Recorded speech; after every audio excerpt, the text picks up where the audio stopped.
Hello and welcome बच्चों। तो आज स्टार्ट करते हैं chapter number 3 motion in the plane के न्यूमेरिकल्स। तो न्यूमेरिकल्स हैं एनसीईआरटी के सारे न्यूमेरिकल्स आज करने वाले हैं। तो सबसे पहला न्यूमेरिकल आपके सामने ये है स्टेट। अच्छा, मैं पहले बताया था, मैंने फॉर्मेट इसलिए चेंज कर दिया है पढ़ाने का, मतलब मैं इसलिए ऐसे बता रहा हूँ ताकि आपको ये न्यूमेरिकल्स भी साथ साथ दिख सकें। बाकी मैं जो वीडियो बनाऊंगा वो तो बोर्ड पे ही बनाऊंगा, जैसे बोर्ड पे बनाता आ रहा हूँ, लेकिन अभी जस्ट आपको दिख सके इसलिए मैंने ये स्क्रीन पे वीडियो बना रहा हूँ। Thank you so much. तो चलो स्टार्ट करते हैं। State for each of the following quantities if it is a vector और स्केलर। आपको बताना है इनमें से कौन सी क्वांटिटी वेक्टर है, कौन सी स्केलर है। तो पहली क्वांटिटी है वॉल्यूम। क्या वॉल्यूम एक स्केलर क्वांटिटी होती है या बैकअटर होती है? तो भैया ये होती है स्केलर। क्या होती है? स्केलर क्वांटिटी होती है। क्यों? क्योंकि इसमें भाई इसकी मैग्नीट्यूड तो होता है वॉल्यूम का, कितने लीटर है, इतने ml है, ये सारी मतलब इसकी स्केलर क्वांटिटी है, क्योंकि इसमें मैग्नीट्यूड तो होता है। लेकिन इसकी कोई डायरेक्शन थोड़ी होती है कि 1 लीटर दूध लाया मैं नॉर्थ डायरेक्शन में, ऐसा नहीं है ना। 1 लीटर दूध मैं नॉर्थ डायरेक्शन में डाला है, ऐसा नहीं। मतलब इसकी डायरेक्शन, इसको डिफाइन करने के लिए डायरेक्शन की ज़रूरत नहीं पड़ती। सेकंड है मास। मास भी स्केलर क्वांटिटी है, इसको भी डिफाइन करने के लिए इसकी ज़रूरत नहीं पड़ती है, मतलब डायरेक्शन की ज़रूरत नहीं पड़ती है। थर्ड जो क्वांटिटी है वो स्पीड। तो स्पीड और वेलोसिटी, इन दोनों में डिफरेंस क्या था कि स्पीड जो है, स्पीड एक कैसी क्वांटिटी है? स्पीड एक क्वांटिटी है भाई स्केलर। स्पीड एक स्केलर क्वांटिटी, जबकि वेलोसिटी एक वेक्टर क्वांटिटी है। इसमें मैग्नीट्यूड भी होता है, साथ साथ में इसकी डायरेक्शन भी होती है। तो अभी तक सारी क्वांटिटी अपने को स्केलर मिली। फोर्थ क्वांटिटी जो अपने पास है acceleration. Acceleration is a vector quantity. कैसी क्वांटिटी है? ये वेक्टर है भाई, 100% वेक्टर है। तो ये हो गई एक वेक्टर क्वांटिटी। तो फर्स्ट वेक्टर क्वांटिटी अपने को मिली अभी तक एक्सेलरेशन, क्योंकि एक्सेलरेशन को डिफाइन करने के लिए मैग्नीट्यूड भी चाहिए और इसकी एक डायरेक्शन भी चाहिए। फिफ्थ क्वांटिटी है डेंसिटी। कौन सी सिटी? डेंसिटी।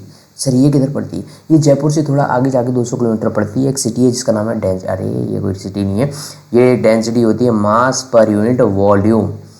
और डेंसिटी किसी भी जैसे कॉपर की डेंसिटी एक फिक्स क्वांटिटी होती है, एल्यूमिनियम की फिक्स डेंसिटी होती है, और आयरन की फिक्स डेंसिटी होती है। मतलब ये एक क्वांटिटी है जो कि फिक्स है, लेकिन ये कैसी क्वांटिटी? स्केलर, इसके लिए भी डायरेक्शन की जरूरत नहीं पड़ती।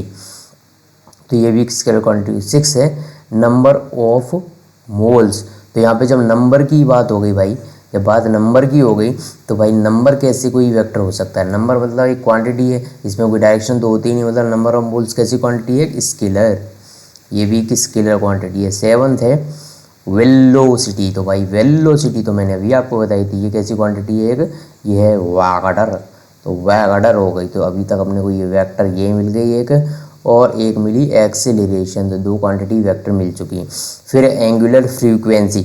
तो फ्रीक्वेंसी की जब सर्कुलर मोशन में आपको बता रहा था तो फ्रीक्वेंसी की बात करी थी, number of revolution per unit time. तो जब नंबर की बात हो गई, number of revolution per unit time, तो नंबर कैसे भाई वेक्टर होंगे? ये तो एक स्केलर क्वांटिटी हो गई। 8th भी एक स्केलर क्वांटिटी है।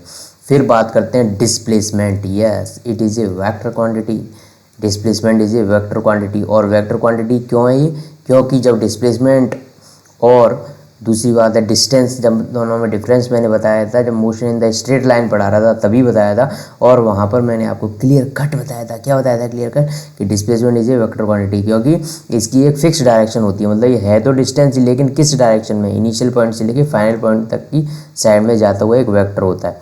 ठीक है, इनिशियल पॉइंट से लेकर फाइनल पॉइंट की तरफ इंडिकेट करता हुआ एक वेक्टर होता है डिस्प्लेसमेंट। तो डिस्टेंस और डिस्प्लेसमेंट में यही डिफरेंस था कि एक तो ये डायरेक्ट डिस्टेंस होती है।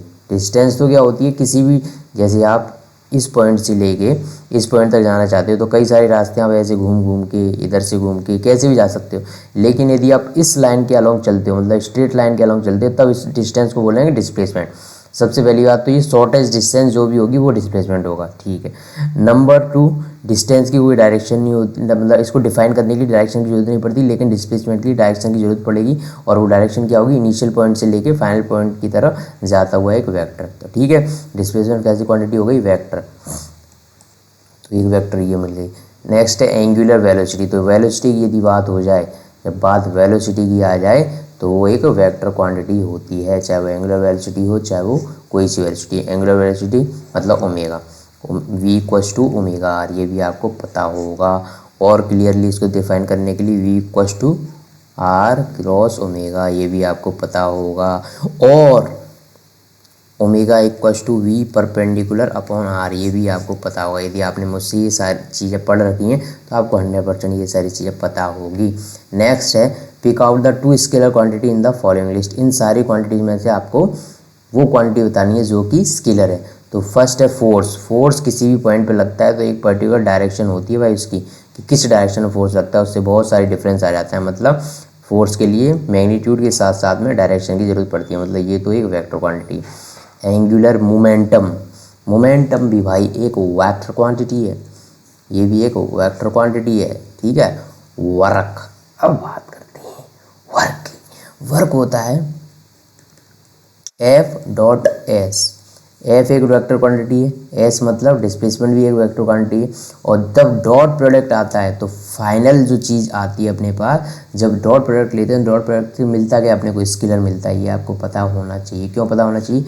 क्योंकि ये मैंने आपको वेक्टर पढ़ाते टाइम अच्छे से बताया कि जब दो वेक्टर क्वांटिटी का डॉट प्रोडक्ट लिया जाता है तो फाइनली जो उनका रिजल्ट आता है वो एक स्केलर आता है। जबकि यदि दो क्वांटिटी ए और बी आपके पास है, यदि आप उनका क्रॉस प्रोडक्ट लोगे तो जो फाइनल क्वांटिटी आपको मिलेगी वो क्या मिलेगी, वो भी एक वेक्टर क्वांटिटी मिलेगी। मतलब दोनों का रिजल्टेंट भी एक वेक्टर होगा।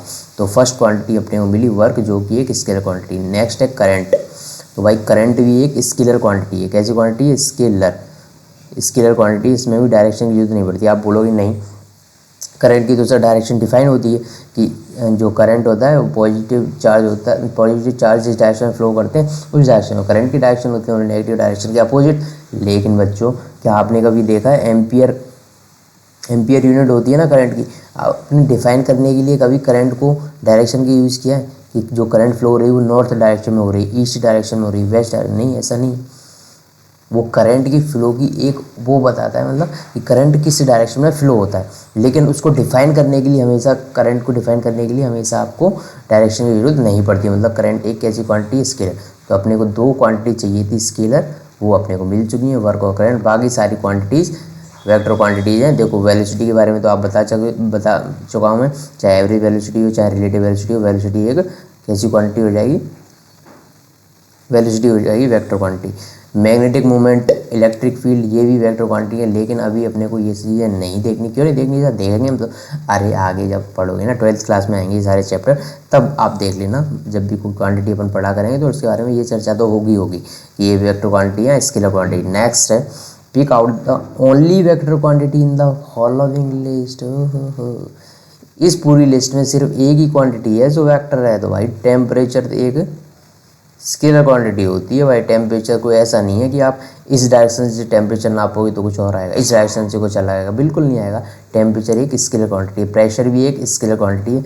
वैसे प्रेशर के बारे में थोड़ा डीप बात आप करना चाहोगे तो force per unit area pressure होता है। और ये कैसी क्वांटिटी होती है? ये होती है कि टेंसर।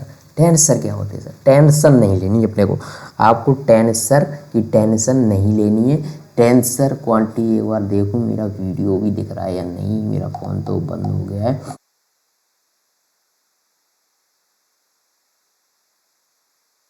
हमें ज़रा मेरा दिख रहा है कि नहीं वीडियो? आई थिंक दिखना चाहिए क्योंकि ऐसा कोई चेंज मैंने किया नहीं है फ़िलहाल। तो आई थिंक वीडियो दिख रहा होगा। वीडियो तो हाँ वीडियो दिख रहा है मेरा। तो अभी मैं क्या बोलना चाह, ये प्रेशर एक है, टेंसर क्वांटिटी। ये टेंसर क्या होते हैं क्या नहीं होते ये आप बाद में देख लेना, अभी आपको ये चीज़ पढ़ने की ज़रूरत नहीं है। मतलब आपकी सिलेबस का पार्ट नहीं है टेंसर, ठीक है।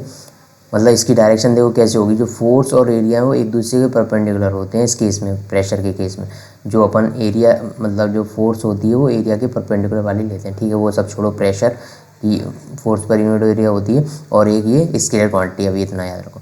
Impulse, impulse, impulse equals to force into time. ये क्या होती है? ये आपने एक क्वांटिटी देखी होगी, फोर्स कितने टाइम के लिए किसी चीज़ पर लग रहा है, किसी टाइम, कितने टाइम के लिए फोर्स किसी चीज़ पर लग रहा है, वो होता है इम्पल्स। जितने ज़्यादा टाइम के लिए फोर्स लगेगा उतना ज़्यादा इम्पल्स होगा। तो इम्पल्स की वैल्यू बढ़ाने के लिए दो चीज़ आप इंक्रीज़ कर सकते हो, या तो फोर्स की अमाउंट ही बढ़ा दो, यदि फोर्स बढ़ा दोगे तो भी इम्पल्स बढ़ेगा, या फिर टाइम बढ़ा दो। मतलब ज़्यादा टाइम के लिए यदि आप फोर्स लगा रहे हो किसी चीज़ पर, किसी चीज़ को ज़्यादा टाइम तक फोर्स लगा रहे हो तो भी इम्पल्स बढ़ जाएगा। मतलब इम्पल्स नंबर एक तो आप डिफाइन कैसे है, फोर्स इनटू टाइम से। और इम्पल्स एक वेक्टर क्वांटिटी है। तो अपने को एक वेक्टर क्वांटिटी चाहिए थी, इसमें से एक ही वेक्टर क्वांटिटी है इन सारी क्वांटिटीज में जो कि है इम्पल्स। बाकी सारी क्वांटिटी स्केलर हैं। टाइम, पावर, पावर पावर को डिफाइन कैसे करते हैं? Work per unit time. क्या पावर हो जाएगी total path length. Path length हमेशा scalar. Energy, gravitational potential, coefficient of friction charge, ये सारी क्वांटिटी कैसी है? स्केलर। तो सिर्फ एक वेक्टर क्वांटिटी इसमें सब में कौन सी है? इम्पल्स। इम्पल्स। फोर्थ है state with reason whether the following algebraic operation with scalar and vector physical quantities are meaningful. अच्छा, इसने मीनिंगफुल की बात करी, मतलब जो भी ऑपरेशन अभी अपन करने वाले हैं वो मीनिंगफुल भी होनी चाहिए, ऐसे नहीं कि कोई भी ऑपरेशन आप कर दो। तो नंबर एक है एडिंग एनी टू स्केलर। क्या इससे मीनिंगफुल रिजल्ट आएगा? आप किसी भी दो स्केलर को ऐड कर सकते हो क्या?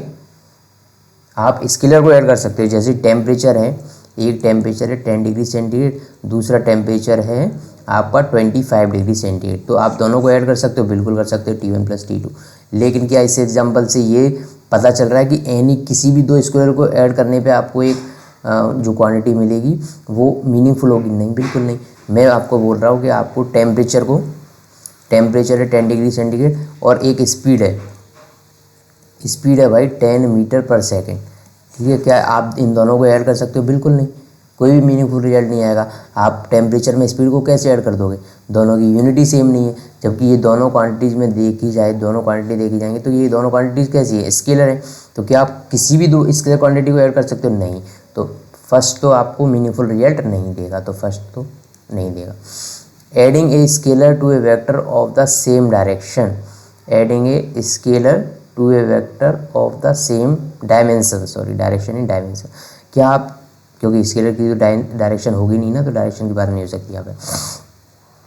अब ये बात करता है कि आप ऐसी दो क्वांटिटीज़ को ऐड कर सकते हो जिनकी डायमेंशन सेम। देखो यहाँ पे मैंने क्या डिफरेंस बताया कि दोनों की डायमेंशन ही सेम नहीं है, तो ऐड कैसे करोगे दो स्केलर को? लेकिन अभी इसने क्या पूछ लिया कि एक स्केलर है, वेलोसिटी में मान लेता हूँ एक वेलोसिटी है, वो स्केलर तो नहीं होती, वो वेक्टर है। एक वेक्टर क्वांटिटी है वेलोसिटी, इसकी यूनिट होती है मीटर पर सेकेंड। ठीक है, दूसरी एक क्वांटिटी है स्पीड, वो कैसी है? स्केलर, इसकी भी यूनिट सेम होती है। तो क्या आप इन दोनों को ऐड कर सकते हो? बिल्कुल नहीं कर सकते। स्केलर क्वांटिटी को वेक्टर क्वांटिटी में ऐड नहीं कर सकते, भले ही दोनों की यूनिट सेम है, दोनों की यूनिट मीटर पर सेकंड है, लेकिन इन दोनों को ऐड नहीं किया जा सकता क्योंकि इससे कोई भी मीनिंगफुल रिजल्ट आपको नहीं मिलेगा। भले दोनों की यूनिट सेम है तब भी इन दोनों को ऐड नहीं कर सकता, क्योंकि वेलोसिटी को डिफाइन करने के लिए सिर्फ और सिर्फ मैग्नीट्यूड की ज़रूरत नहीं पड़ती, इसके लिए डायरेक्शन की भी ज़रूरत पड़ती है। लेकिन स्पीड को डिफाइन करने के लिए सिर्फ और सिर्फ मैग्नीट्यूड की ज़रूरत पड़ती है, यहाँ पर कोई भी डायरेक्शन नहीं होती। तो मतलब ये भी कोई मीनिंगफुल रिजल्ट नहीं देगा, भले ही दोनों की डायमेंशन सेम है, लेकिन वेक्टर और स्केलर को ऐड नहीं कर सकते। थर्ड है multiplying any vector by any scalar. क्या आपको कोई ऐसी क्वांटिटी पता है जिसमें वेक्टर को और स्केलर को ऐड करने से मीनिंगफुल रिजल्ट आता है? बिल्कुल, एक क्वांटिटी मैं बता देता हूँ। Force equals to mass into acceleration. Force equals to mass into acceleration. तो क्या मास एक ऐसी क्वांटिटी है? ये एक स्केलर क्वांटिटी है। एक्सेलेरेशन एक ऐसी क्वांटिटी है? वेक्टर क्वांटिटी है। क्या इन दोनों को मल्टीप्लाई करने पे एक रिजल्ट आ रहा है जो कि मीनिंगफुल भी है? बिल्कुल आ रहा है, बिल्कुल आ रहा है जी। ऐसा कर सकते हो आप। Adding any two vectors. Adding any two vectors. क्या कोई भी दो वेक्टर क्वांटिटीज को ऐड कर सकते हो आप? क्या कोई भी दो वेक्टर क्वांटिटी को, क्या आप वेलोसिटी को एक्सेलरेशन को ऐड कर सकते हो? क्या आप वेलोसिटी और एक्सेलरेशन को ऐड कर सकते हो? बिल्कुल नहीं कर सकते जी। भले ही दो वेक्टर क्वांटिटीज़ हैं, लेकिन इन दोनों को ऐड नहीं कर सकते। दो वेक्टर क्वांटिटीज़ को ऐड तब कर सकते हो जब उनके मैग्नीट्यूड भी, मतलब वो क्वांटिटीज़ भी सेम होनी चाहिए। तो क्वांटिटीज भी सेम होनी चाहिए। वेलोसिटी में वेलोसिटी को ऐड कर दो, कोई दिक्कत नहीं, कोई दिक्कत नहीं है, लेकिन वेक्टर की तरह से ऐड करना पड़ेगा। ऐसा नहीं एलजेब्रिक सम नहीं कर सकते आप उनका।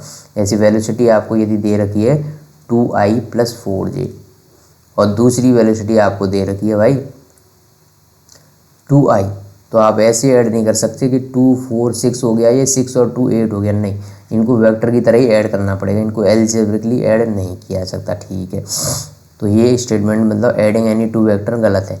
कोई भी दो वेक्टर को ऐड नहीं कर सकते भाई। वेलोसिटी में एक्सेलरेशन थोड़ी ऐड कर दोगे, भले दोनों वेक्टर क्वांटिटी। लास्ट है adding a component of vector to the same vector. क्या आप ये आपका एक वेक्टर दे रखा है ए, ठीक है, ये रहा ए वेक्टर, ये यहाँ से हॉरिजॉन्टल से एंगल बना रहा है थीटा, तो इसका इस डायरेक्शन में जो कंपोनेंट आएगा वो ए कॉस थीटा आएगा, ठीक है। तो क्या मैं वेक्टर को उसके कंपोनेंट में ऐड कर सकता हूँ जी, ए कॉस थीटा और ये ऐड कर दूँ? बिल्कुल नहीं कर सकता। कर तो सकता हूँ ऐड, लेकिन इसका जो एडिशन होगा वो वेक्टर के अकॉर्डिंग होना चाहिए, ऐसा वेक्टर की तरह ऐड होगा। लेकिन इसने इनिशियली क्या बोल दिया, एलजेब्रिक ऑपरेशन। क्या आप एलजेब्रिकली दोनों को ऐड कर सकते हो? नहीं कर सकते, आपको इनको वेक्टर की तरह ट्रीट करके ऐड करना पड़ेगा, भले ही आप उसी के कंपोनेंट को उस वेक्टर में ऐड कर रहे हो। मतलब ये वाला स्टेटमेंट भी गलत है, मतलब ऐसा नहीं कर सकते आप। आपको ऐड तो कर सकते हो लेकिन वेक्टर की तरह, ना कि एलजेब्रिक ऑपरेशन की तरह। एलजेब्रिक ऑपरेशन आप जानते हो ना, 2 + 5 = 7, ये एक एलजेब्रिक ऑपरेशन है। यहाँ पे डायरेक्शन वगैरह का कोई ध्यान नहीं रखा गया, क्योंकि नंबर्स हैं, नंबर्स तो भाई ये दोनों नंबर है और नंबर दोनों स्केलर है। जब स्केलर को ऐड कर रहे हो तो कोई भी डायरेक्शन का ध्यान नहीं देना आपको, तो ये एलजेब्रिक ऑपरेशन हो गया।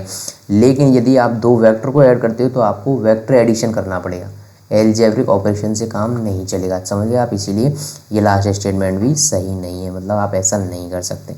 तो ये चीज़ें आपको सारी की सारी चीज़ें समझ आ गई कि कब कौन सी चीज़ को इसमें ऐड कर सकते हैं, मल्टीप्लाई कर सकते हैं, डिवाइड कर सकते हैं। अच्छा आपको एक डाउट यहाँ पर हो रहा होगा, multiplying any vector by any scalar. यहाँ पर एक चीज़ लिखी हुई है सी ऑप्शन में, multiplying any vector by any scalar.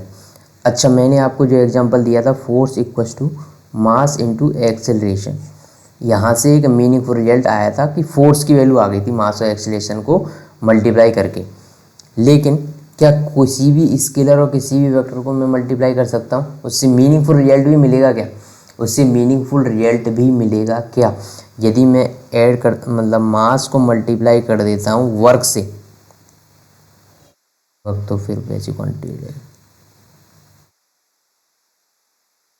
Mass into temperature में कर देता हूँ, ठीक है। अरे यार दोनों स्केलर क्या ले रहा हूँ, एक वेक्टर लेनी पड़ेगी ना। तो मैं mass into mass into mass into mass into mass into mass into mass into mass inch, किस क्वांटिटी को लें भाई? इम्पल्स ले लें, मास इंटू इम्पल्स। क्या इससे कोई मीनिंगफुल रिजल्ट आएगा क्या? क्या इससे कोई मीनिंगफुल रिजल्ट आए? अच्छा मीनिंगफुल रिजल्ट आने का मतलब समझ रहे हो ना, कोई ऐसी क्वांटिटी आएगी जो कि डिफाइंड है, तो ऐसा ज़रूरी है क्या? इस बारे में थोड़ा सोचना, इसका आंसर तो यही है। इसका आंसर ये है कि मल्टीप्लाई करने पे मीनिंगफुल रिजल्ट आएगा, any vector by any scalar से मीनिंगफुल रिजल्ट आएगा। लेकिन इसके बारे में जो मैंने आपको थोड़ा सा प्रेस कर दिया, वो चीज़ें सोचना, मैंने आपको जो थोड़ी सी पास करने की कोशिश करी चीज़ें, अब इसके बारे में सोचना। नेक्स्ट है, read each statement below carefully and state with reason if it is true और false. Magnitude of a vector is always a scalar. क्या मैग्नीट्यूड जो होता है वेक्टर का, कोई भी वेक्टर ए है 2i + 3j, तो भाई इसको डिफाइन जब करा जाता है, जब इसको डिफाइन करना है तो किसी भी वेक्टर को लिखने के लिए दो चीज़ों की ज़रूरत पड़ती है भाई। एक होता है उसका मैग्नीट्यूड और एक होती है उसकी डायरेक्शन। और डायरेक्शन को शो करते हैं अपन यूनिट वेक्टर से, ठीक है। यदि ये वेक्टर आपको दे रखा है तो इसको लिखने के क्या तरीका होगा, देखो। एक तो इसका मैग्नीट्यूड लिख दो, तो इसका मैग्नीट्यूड कितना हो जाएगा भाई? इसका मैग्नीट्यूड हो जाएगा 2 × 2 = 4 + 3 × 3 = 9, ठीक है। एक इसकी डायरेक्शन से मल्टीप्लाई करो, तो इसकी डायरेक्शन क्या होगी भाई? इस डायरेक्शन, यदि ये डायरेक्शन है इसकी, तो इस डायरेक्शन में यूनिट वेक्टर, तो ये हो जाएगा 2i + 3j। और यूनिट वेक्टर क्या होता है? वो वेक्टर अपॉन, जैसे ए का यूनिट वेक्टर यदि आपको निकालना है तो वो होगा अपॉन मॉड, समझ रहे हो? ये होता है यूनिट वेक्टर। तो ये वेक्टर ये हो गया और इसका मैग्नीट्यूड ये हो जाएगा 4 + 9। तो यहाँ से ये वेक्टर ऐसे डिफाइन होता है एक्चुअली, एक होता है इसका मैग्नीट्यूड और मल्टीप्लाई होता है उसके डायरेक्शन से, तब आप एक वेक्टर कंप्लीटली आप लिख सकते हो। तो जो वेक्टर का मैग्नीट्यूड होता है भाई, जो वेक्टर का मैग्नीट्यूड होता है ऑब्वियसली, क्योंकि वो एक क्वांटिटी है और वो एक स्केलर क्वांटिटी है, वो एक स्केलर क्वांटिटी है। तो वेक्टर का जो मैग्नीट्यूड होता है वो स्केलर होता है, क्योंकि इसकी डायरेक्शन तो डिफाइन होती है यूनिट वेक्टर से, डायरेक्शन तो डिफाइन होती है यूनिट वेक्टर से, इसीलिए जो वेक्टर का मैग्नीट्यूड होता है वो स्केलर होता है, बिल्कुल होता है। नेक्स्ट है B option, each component of vector is always a scalar. अच्छा जी, अच्छा जी, अच्छा जी, अच्छा जी। ये वेक्टर है ए, ठीक है, ये वेक्टर ए है, और जो वेक्टर की वैल्यू है वो 2i+3j, जो अभी मैंने ली थी वही ले लेता हूँ। तो इसका एक्स कंपोनेंट कितना है भाई, 2i। तो क्या ये स्केलर है? नहीं है भाई, इसकी डायरेक्शन है, आई कैप की डायरेक्शन में डायरेक्शन है इसकी, और इसकी जो मैग्नीट्यूड की वैल्यू है 2 है, और इसकी डायरेक्शन आई कैप है, मतलब ये एक स्केलर क्वांटिटी नहीं है। तो वेक्टर का कंपोनेंट स्केलर नहीं होता है, वो भी वेक्टर होता है। तो ये देख लिया अपन ने, दो ऑप्शन हो गए। सी देखते हैं, total path length is always equal to the magnitude of displacement vector of a particle. Total path length जो होती है भाई इज ऑलवेज इक्वल टू, अच्छा देखो मैं ए पॉइंट से गया बी पॉइंट पर, तो इसके मैं ऐसे चला गया भाई, एक बार ऐसे चला गया भाई, और एक बार ऐसे चला गया भाई, ठीक है, और एक बार मैं चला गया डायरेक्ट यहाँ से लेके यहाँ तक। तो डिस्प्लेसमेंट तो अपना यही होगा इस लाइन के अलावा, जब डायरेक्ट अपन जाएंगे। और पाथ लेंथ में किसी भी पाथ से चला गया भाई, तो क्या हर बार जो पाथ लेंथ है वो डिस्प्लेसमेंट के इक्वल है? नहीं है, सिर्फ एक केस में इक्वल है, जब यहाँ से लेके यहाँ तक आप ऐसे जा रहे हो, ठीक है। दूसरी चीज़, आप पॉइंट ए से निकले, पॉइंट बी पर पहुँचे, ए से बी तक यदि मैं सीधे पाथ पर गया तो मेरी पाथ लेंथ और अभी मेरी पाथ लेंथ और जो डिस्प्लेसमेंट है उसकी वैल्यू सेम है। लेकिन अपन बी से निकले, बी से वापस मैं आ गया ए पर, बी से वापस ए पर आ गया, और मैं इस डिस्टेंस को मान लेता हूँ ए, ठीक है। तो अभी ए से बी तक जाने में और बी से ए तक आने में टोटल पाथ लेंथ कितनी हुई? 2 है। टोटल पाथ लेंथ तो 2a हो गई, क्योंकि ए गए और ए वापस आ गए, तो टोटल पाथ लेंथ तो 2 हो गई, 2a हो गई। लेकिन इस पॉइंट पे वापस आने पे डिस्प्लेसमेंट कितना हो गया? 0। डिस्प्लेसमेंट 0 हो गया, मतलब displacement is not equal to path length. यहाँ पर देखो, पाथ लेंथ और डिस्प्लेसमेंट इक्वल नहीं होते हैं, ये बात आप दिमाग में रख लो। ये मैंने एग्जांपल यहाँ से भी दिया और ये एग्जांपल भी दे दिया, आप समझ ही सकते, ये तो आपको चीज़ें पता ही होंगी एक्चुअली, ठीक है। अब नेक्स्ट है 3 vector not lying in a plane can never add up to, अच्छा ये तो नेक्स्ट वाले उसका पार्ट है, आगे आएगा ये।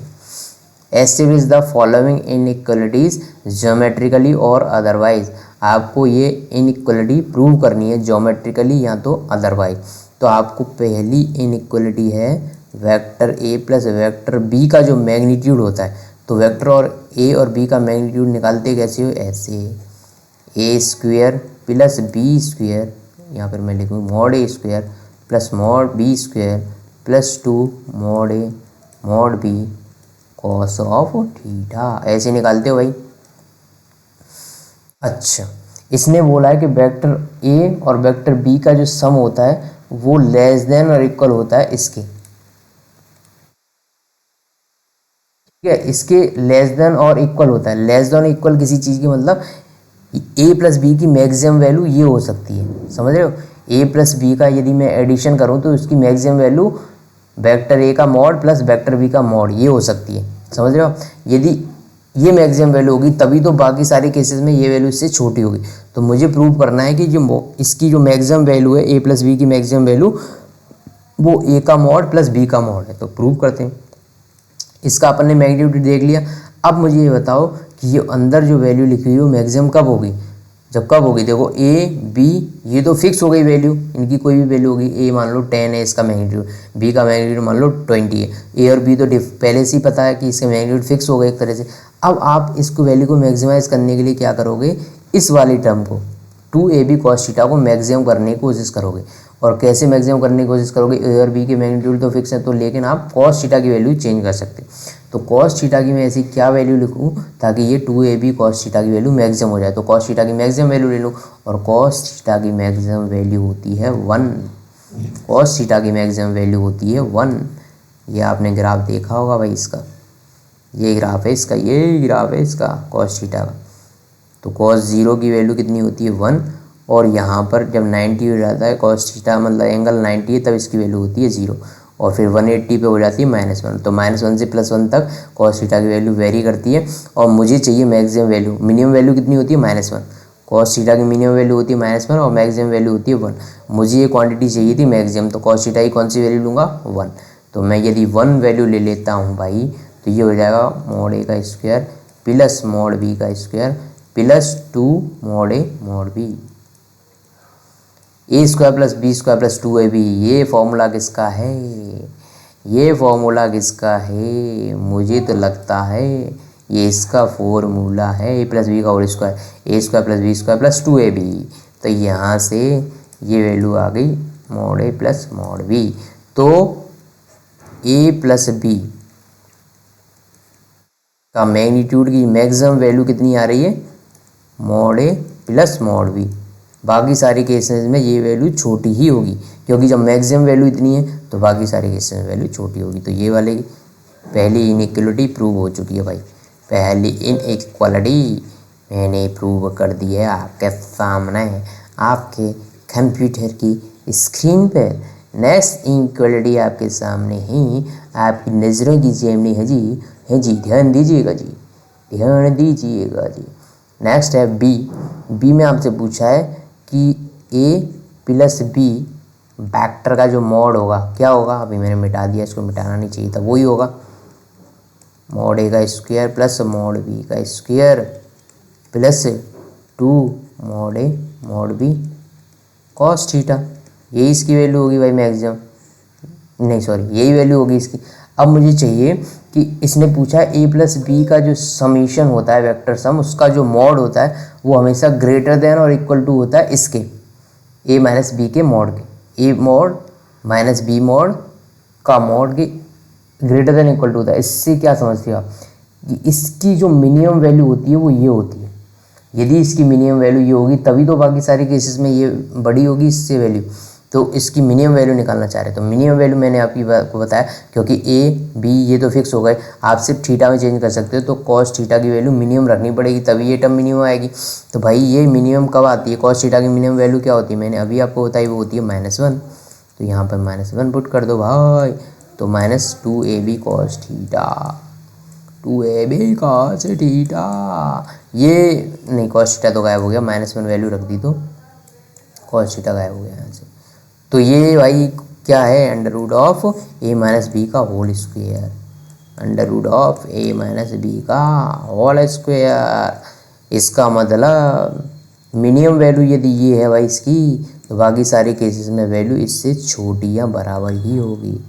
तो ये भाई वैल्यू ए माइनस बी के इंडिविजुअल मॉड से छोटी, सॉरी क्योंकि ये मिनिमम वैल्यू है तो इससे बड़ी या बराबर ही होगी, ये मिनिमम वैल्यू होगी। तो ऐसे ही आप इनको प्रूव कर सकते हो, सी और डी को। सी और डी को प्रूव करने के लिए अरे बोलो बच्चों, अब आपको जो फॉर्मूला लगाना पड़ेगा, अभी तक फॉर्मूला लगा रहे थे ए प्लस बी का, इसका ए प्लस बी का, अब आपको फॉर्मूला लगाना है, फॉर्मूला लगाना है ए माइनस बी का। किसका फॉर्मूला लगाना? ए माइनस बी का, क्योंकि नेक्स्ट थर्ड और फोर्थ में, थर्ड और फोर्थ के अंदर आपसे पूछा भाई ए माइनस बी के लिए, तो इसका फॉर्मूले में कोई चेंज नहीं होता, सिर्फ यहाँ पर माइनस आ जाता है जी, यहाँ पर माइनस आ जाता है। अब आपको यदि ये वैल्यू मैक्सिमम चाहिए, अंदर वाली वैल्यू मैक्सिमम चाहिए, तो जो माइनस के बाद वाली वैल्यू है वो क्या होनी चाहिए? मिनिमम, तभी तो ये वैल्यू मैंने मैक्सिमम आएगी, क्योंकि अब ये माइनस के साइन के साथ है ना।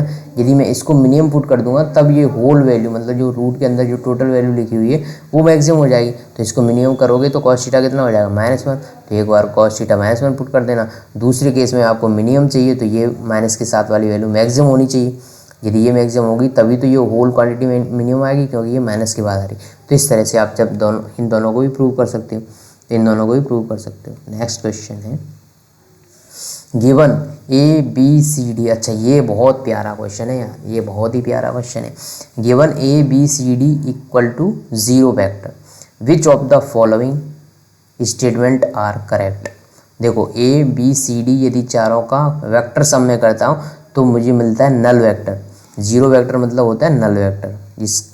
अच्छा नल वेक्टर के बारे में मैंने आपको बताया था जब वेक्टर पढ़ाया था, एक बार याद करो उसको। नल वेक्टर क्या होता है?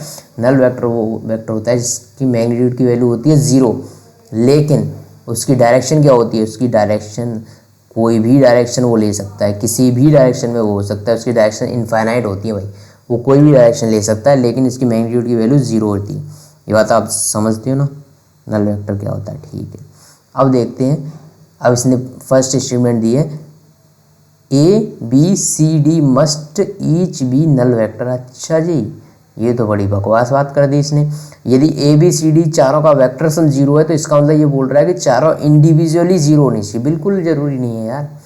ये A वेक्टर है मेरा, ठीक है, ये मेरा B वेक्टर है यार, ठीक है। इनका जो रिजल्टेंट कुछ ऐसा आ गया भाई इस डायरेक्शन में, और ये मेरा C वेक्टर है और ये मेरा D वेक्टर है भाई, ठीक है। इनका रिजल्टेंट किधर आएगा? इसका रिजल्टेंट तो गया था ऊपर, और क्या करें, हाँ, अरे अरे अरे,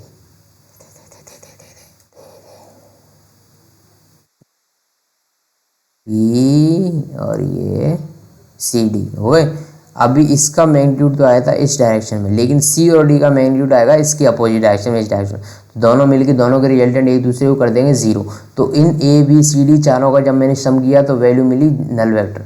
तो क्या ये इंडिविजुअली 0 थे? नहीं थे यार, इंडिविजुअली 0 नहीं थे, तब भी इनका सम 0 आ गया। ऐसा हो सकता है बिल्कुल।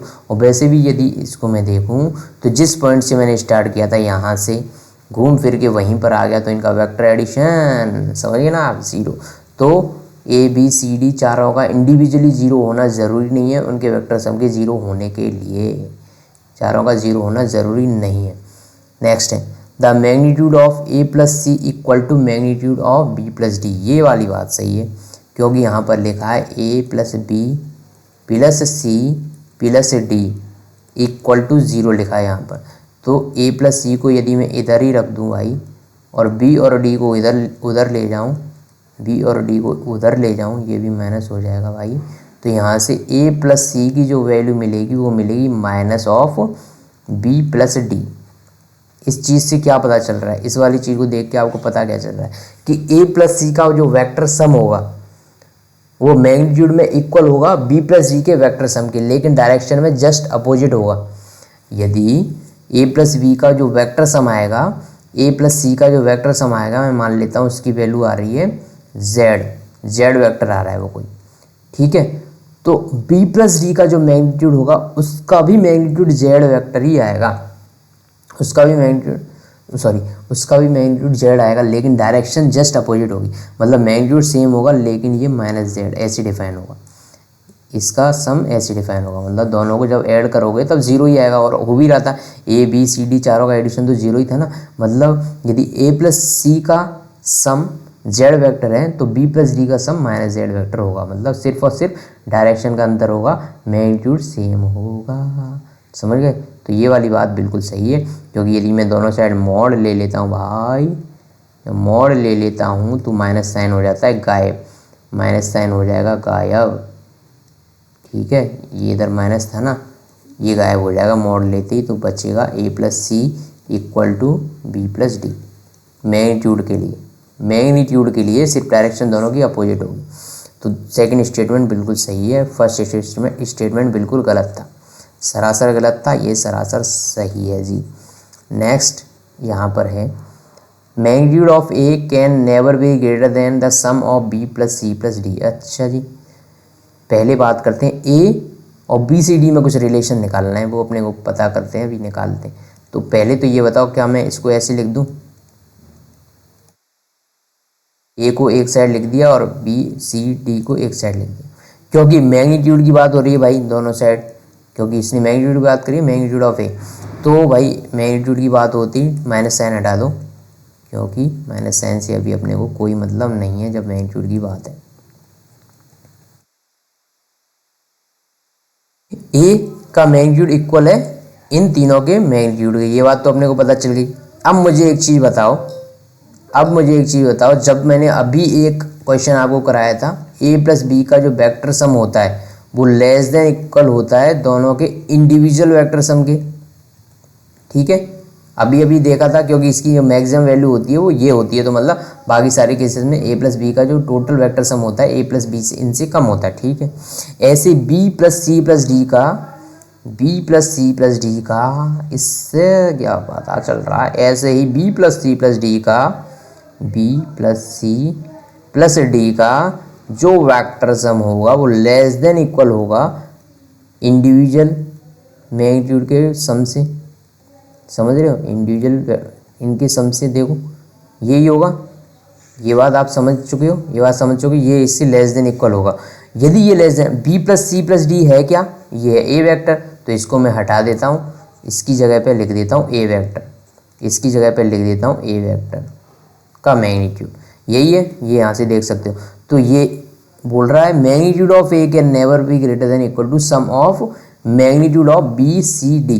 तो बी सी डी के इंडिविजुअल मैग्नीट्यूड से हमेशा लेस देन और इक्वल होगा ए का मैग्नीट्यूड। तो ये स्टेटमेंट बिल्कुल करेक्ट है, यही ये बोल रहा है कि ए का जो मैग्नीट्यूड होगा वो लेस देन इक्वल होगा magnitude of b comma c and d से। Magnitude of b comma c and d के मैग्नीट्यूड से लेस देन इक्वल होगा, बिल्कुल सही स्टेटमेंट है। लास्ट स्टेटमेंट है, बहुत प्यारा स्टेटमेंट है भाई, इसमें टीचर भी पता नहीं क्या बता के चले जाते हैं, मुझे इनकी बात समझ नहीं आती है, लेकिन आपको आ जाती होगी। हाँ, ये पता नहीं आपको कैसे आ जाती होगी, अब मैं समझ जाता हूँ। नास्ट वाला पार्ट, नास्ट कौन सा पार्ट, नास्ट वाला पार्ट आपसे पूछता है भाई, याद रखना। एक एक चीज़ इसमें ध्यान से देखनी पड़ेगी आपको। आपने गलती करी और आप इसमें फंसे, तो ये गलती मत कर देना आप, ठीक है। पूछ रहा है b plus C must lie in the plane of a and d। ध्यान देने वाली बात, b प्लस सी, समझ रहे हो, b प्लस सी पूछने का मतलब ये होता है भाई, इंडिविजुअल b और c की बात नहीं करी, b प्लस सी का मतलब होता है भाई b प्लस सी वेक्टर का रिजल्टेंट।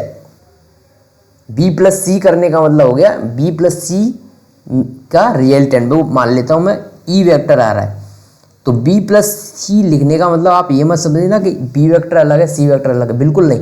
ये b प्लस सी लिखते ही बात कर रहा है b प्लस सी के रिजल्टेंट की।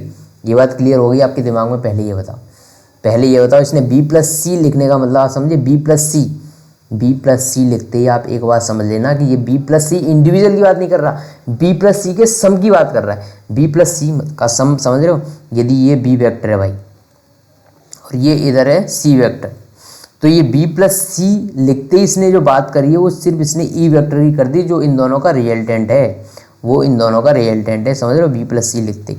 तो ये बात पहले क्लियर हो गई, b प्लस सी का मतलब ये e की बात कर रहा है, मतलब b प्लस सी मतलब b प्लस सी के रिजल्टेंट की बात कर रहा है, मतलब b प्लस सी के वेक्टर सम की बात कर रहा है। पहली बात क्लियर हो गई। b plus C must lie in the plane of a and d if a and d are not collinear. अच्छा, a और d कोलिनियर नहीं है, मतलब एक लाइन में नहीं है वो, तो मैं मान लेता हूँ कि a इधर है भाई और d कहीं इधर है। पहली बात एक चीज़ दिमाग में रख लेना कि कोई भी जो दो वेक्टर होते हैं ना वो हमेशा कोप्लेनर होते हैं। कोई भी दो वेक्टर हमेशा कोप्लेनर होते हैं। तीन वेक्टर कोप्लेनर हो ऐसा 100% जरूरी नहीं है। वेक्टर का वीडियो देखो जाके, आपको सारी बातें पता चल जाएंगी। कोई भी दो वेक्टर हमेशा कोप्लेनर होंगे। मैं एक बुक ले लेता हूँ भाई, एक ये मैंने नोटबुक ली, ठीक है, ये नोटबुक ली। यदि अभी जैसे मैंने इसको बनाया वैसे यदि मैं यहाँ पे बना दूँ, ये ए वेक्टर ये डी वेक्टर, तो ये इस वाली प्लेन में लाई करेंगे, इस कॉपी के प्लेन में लाई करेंगे।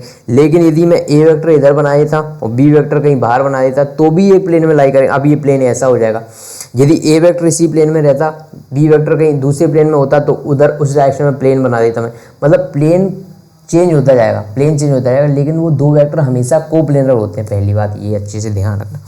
मैंने इस प्लेन में ले लिया अभी फ़िलहाल, ठीक है, बी और ए और डी। तो देखो ए और डी यदि इस प्लेन में है, ठीक है,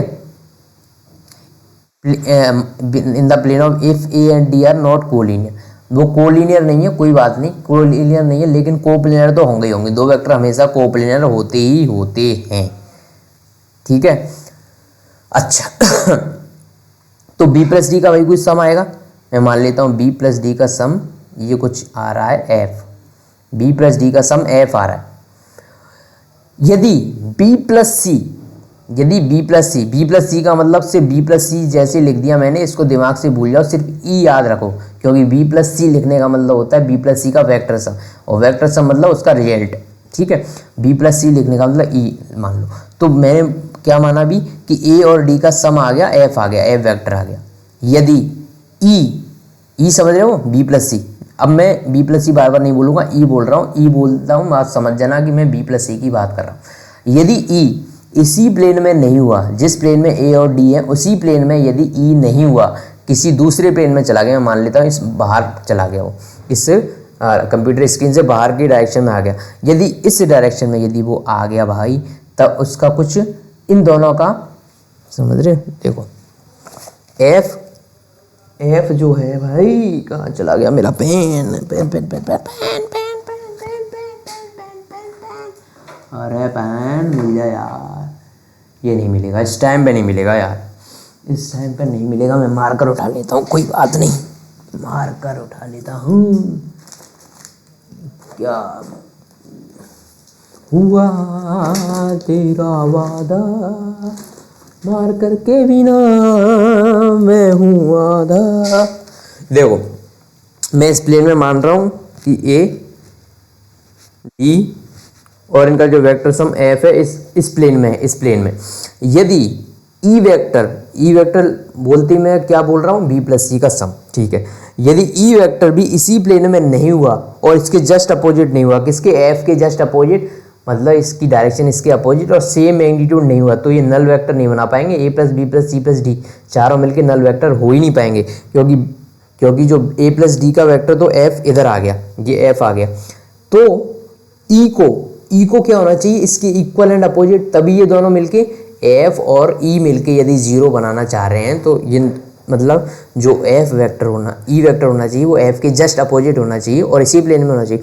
यदि वो किसी दूसरे प्लेन में आ गया, मतलब इस प्लेन में मान लेता हूँ, इसके ये जो कॉपी है ना, इसके इधर आ गया, इस प्लेन में आ गया, तो भाई एफ वेक्टर ये रहा इस प्लेन में और ई वेक्टर मेरा ये आ गया, तो इनका रिजल्टेंट तो कुछ इधर आ जाएगा ना यार, तो जीरो नहीं हो पाएंगे। यदि इस प्लेन में आ गया ये, यदि ई वेक्टर किसी दूसरे प्लेन में चला गया, तब भी इनका कोई रिजल्टेंट आ जाएगा, मतलब दूसरे प्लेन में जाते ही इनका रिजल्टेंट बनेगा।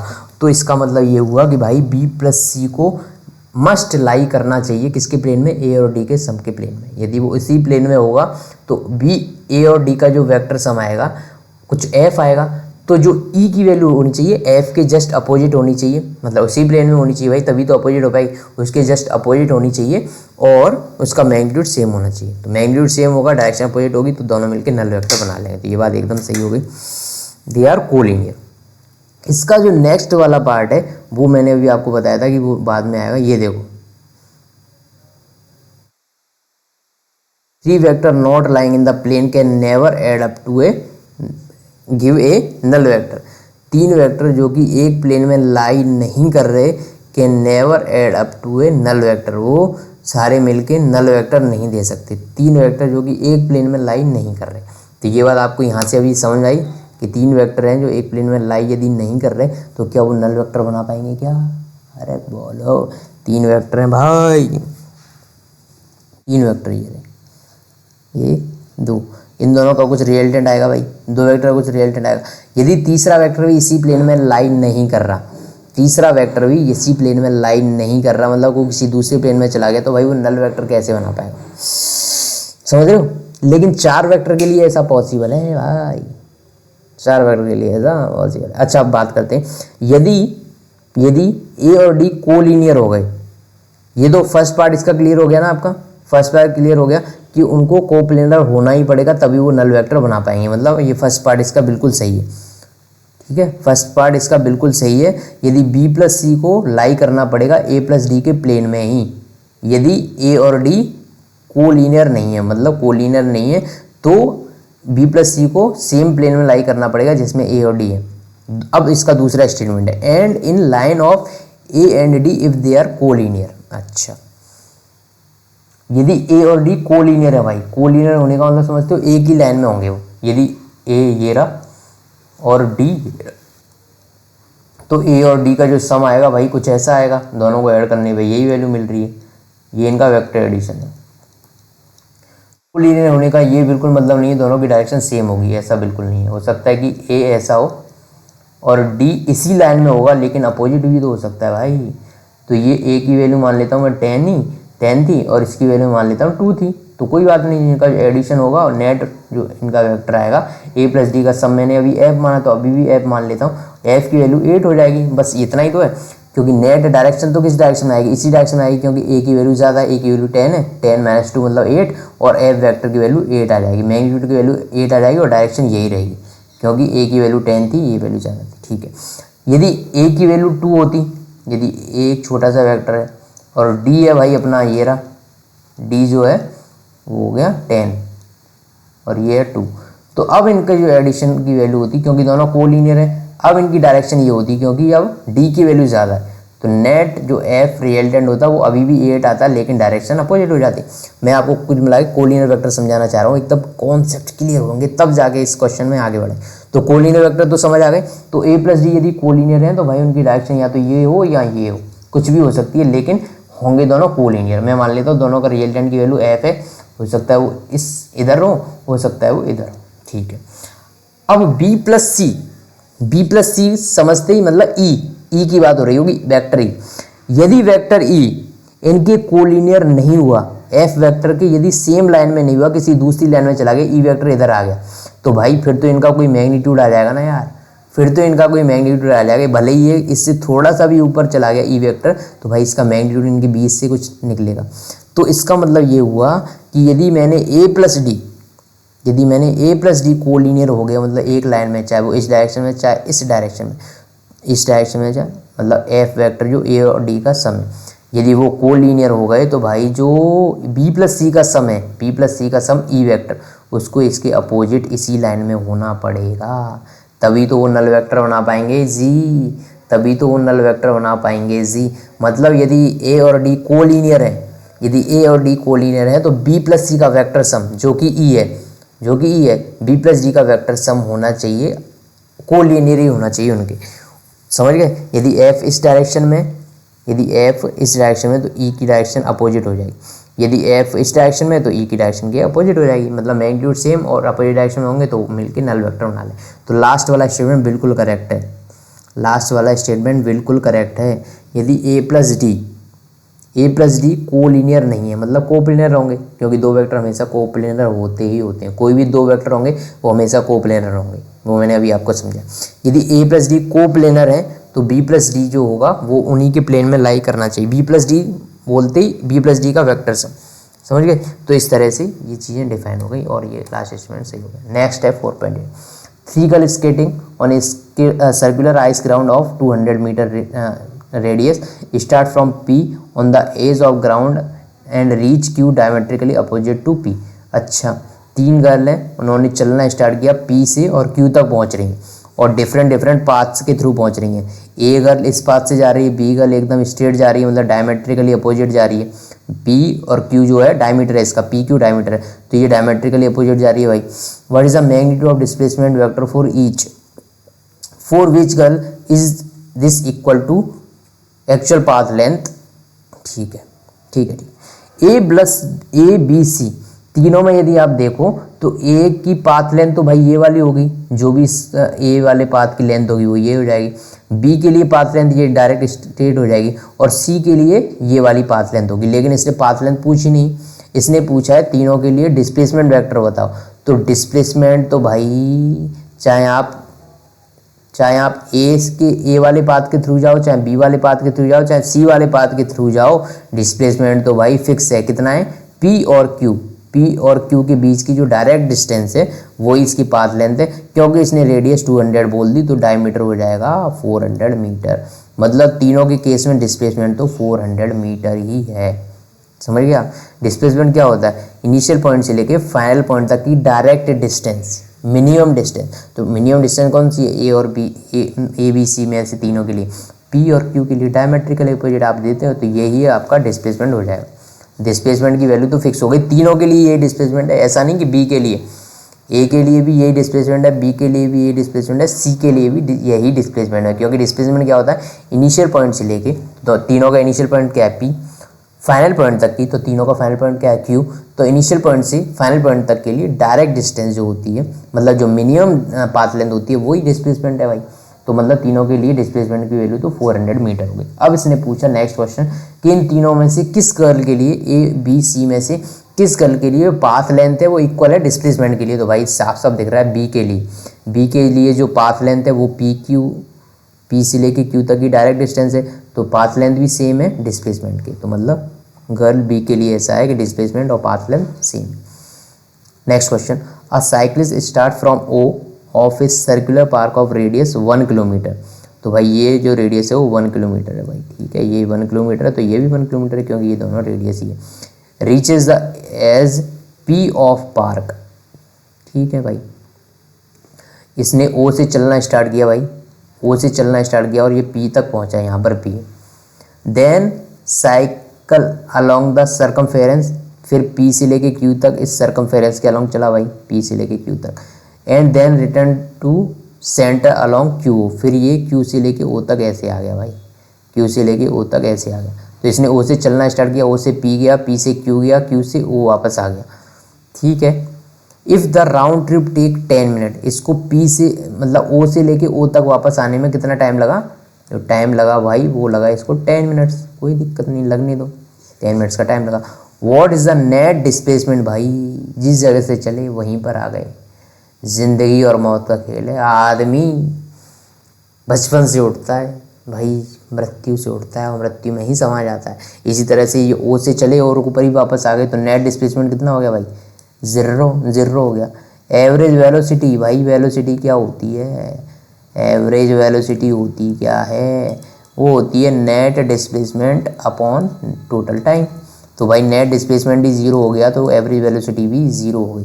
बात करते हैं एवरेज स्पीड की, तो भाई स्पीड जो होती है वो होती है total distance upon total time, total distance upon total time. Velocity क्या होती है, total displacement upon total time. तो डिस्प्लेसमेंट तो जीरो हो गया तो एवरेज वेलोसिटी जीरो हो गई, लेकिन स्पीड जीरो नहीं होगी क्योंकि वो टोटल डिस्टेंस की बात कर रहा है। तो भाई टोटल डिस्टेंस ने कवर कितनी की, पहले ओ से लेके पी तक की लेंथ, फिर पी से लेके क्यू तक की लेंथ, फिर क्यू से लेके ओ तक की लेंथ, डिवाइडेड बाई टाइम कितना लगा 10 मिनट। तो मिनट को कर लेते हैं आर में चेंज, तो ये हो जाएगा 10/60, ठीक है। ओ पी की वैल्यू रखता हूँ मैं किस में, किलोमीटर में। तो ओ पी की वैल्यू कितनी है भाई 1, ठीक है। पी क्यू की वैल्यू कितनी हो जाएगी, देखो इस टोटल सर्कमफेरेंस से सर्कल की कितनी होती है 2πr, 2π इंटू आर की वैल्यू कितनी है 1, ये होती है टोटल सर्कमफेरेंस। लेकिन ये वाला पार्ट इसने चला जो कि 1/4 है, तो भाई ये डिस्टेंस आ जाएगी π/2 किलोमीटर। तो नेक्स्ट हो जाएगी π/2, पाई की वैल्यू 22/7, 22/7 रख देना। ऐसे क्यू ओ की वैल्यू तो वही 1 किलोमीटर अपॉन 10/60। तो यहाँ से आप आंसर निकालोगे तो इसकी एवरेज स्पीड की वैल्यू आएगी, वो आएगी किलोमीटर पर आवर में, क्योंकि ऊपर मैंने सारी वैल्यू किलोमीटर में रख दी और नीचे सारी मतलब जो टाइम है वो आवर में चेंज कर दिया, 10/60 करके मैंने मिनट को आवर में चेंज कर दिया, समझ गया। तो यहाँ से आपका नेट एवरेज स्पीड आ जाएगी आपकी। ये तो वही क्वेश्चन है, वापस सवाल, हाँ ये अच्छा क्वेश्चन है। On an open ground a motorist follow a track that turns to his left y an angle of 60 degree after every 500 meter. Starting from a given zone, specify the displacement of motorist at the third, sixth and eighth turn. Compare the magnitude of the displacement with the total path length covered by motorist. अच्छा ये figure आप भूल जाओ, ये अभी आप भूल जाओ, इसको अपन बनाते हैं। एक मोटरिस्ट है भाई, वो चलना स्टार्ट कर रहा है किसी एक पॉइंट से ऐसे, ठीक है। वो पहले क्या करता है, एक स्ट्रेट पाथ चलता है कितना 500 मीटर का, उसके बाद में क्या करता है, वो लेफ्ट साइड में टर्न लेता है। किसमें, यदि वो इधर चल रहा है भाई, यदि सीधा चल रहा था तो इसका लेफ्ट किधर हो गया, इधर हो गया लेफ्ट। तो ये लेफ्ट में कितना टर्न लगता है, जिस डायरेक्शन में वो जा रहा था उस डायरेक्शन से 60 डिग्री। तो भाई ये इधर जा रहा था, इससे 60 डिग्री टर्न मार दिया इसने, ये 60 डिग्री लेफ्ट डायरेक्शन। फिर क्या करता है ये, फिर अब इधर जा रहा था, अब इस डायरेक्शन से ये 60 डिग्री टर्न मार देगा इधर, भाई ये 60 डिग्री का एंगल बना लेगा यहाँ से, ठीक है। फिर ये जा रहा था इस डायरेक्शन में, ठीक है। अब इसी लेफ्ट डायरेक्शन में टर्न करना है इसको, तो भाई लेफ्ट मतलब इस डायरेक्शन में टर्न मार देगा, भाई ये एंगल बना दिया 60 डिग्री। ऐसे ही फिर ये ऐसी डायरेक्शन में जा रहा था, इस डायरेक्शन में जा रहा था, फिर लेफ्ट डायरेक्शन में टर्न मार दिया इसने 60 डिग्री का, तो ये वाला एंगल 60 डिग्री हो गया। ऐसे ही फिर ये इस डायरेक्शन में जा रहा था, फिर इसने टर्न मार दिया भाई ऐसे 60 डिग्री का, तो ऐसे करके ये चल रहा है भाई। ठीक है, तो कुल मिला के इसका डायग्राम कुछ ऐसा बन रहा है, हर बार ये 60 डिग्री टर्न कर रहा है, और ये वाला एंगल भी कितना आ जाएगा लास्ट में जो बचा हुआ वो भी 60 डिग्री का। ये समझ गया। तो इसने मान लो इस पॉइंट ए से चलना स्टार्ट किया, A B C D E F, ये हो गए। अब आपसे पूछा इसने कि इसके थर्ड, 6 और 8th टर्न, देखो ए से बी तक पहला टर्न तो बी पर मारा, दूसरा टर्न सी पर मारा, थर्ड टर्न ये रहा, तो ए और सी मतलब पहली जो बात हो रही है वो ए से लेके डी तक की हो रही है भाई। ए से आपको डी तक चलना है, ए से लेके डी तक चलना है, ये बात। अब आप पहले बताओ ए से लेके डी तक की टोटल पाथ लेंथ कितनी है? Total path length third turn तक इसकी टोटल पाथ लेंथ कितनी हो गई? टोटल पाथ लेंथ हो गई ये 500 प्लस ये वाला 500 प्लस ये वाला 500, मतलब 1500 मीटर पाथ लेंथ हो गई थर्ड टर्न तक इतनी। अब थर्ड टर्न तक का डिस्प्लेसमेंट पूछा इसने भाई, तो डिस्प्लेसमेंट तो होता है इनिशियल पॉइंट से लेके फाइनल पॉइंट तक की डायरेक्ट डिस्टेंस। अब याद रखना ये सारे वेक्टर हैं, ए से बी तक जा रहे हैं तो ये वाला वेक्टर है, फिर बी से सी ये वेक्टर, फिर ये वेक्टर, क्योंकि इसने बोला है ना भाई वेक्टर है ये वेक्टर। अब मुझे ये बताओ ए से डी तक आपको निकालना क्या है? डायरेक्ट डिस्प्लेसमेंट निकालना है। ए से डी ये डायरेक्ट डिस्प्लेसमेंट निकालना है, तो ये वैल्यू आप कैसे निकालोगे? तो आपको सिर्फ एक ज्योमेट्री लगानी है भाई, इसमें ज्योमेट्री लगानी है इसके अंदर, और आपको ए से लेकर डी तक की डायरेक्ट डिस्टेंस निकाल देनी है। ठीक है जी, ठीक है ठीक है ठीक है ठीक है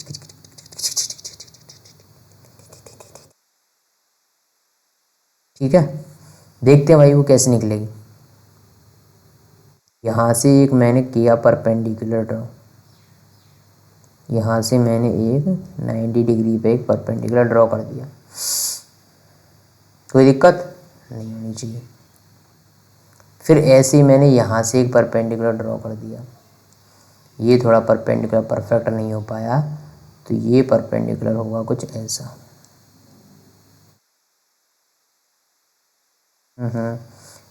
ये वाला परपेंडिकुलर कुछ ऐसा हो जाएगा।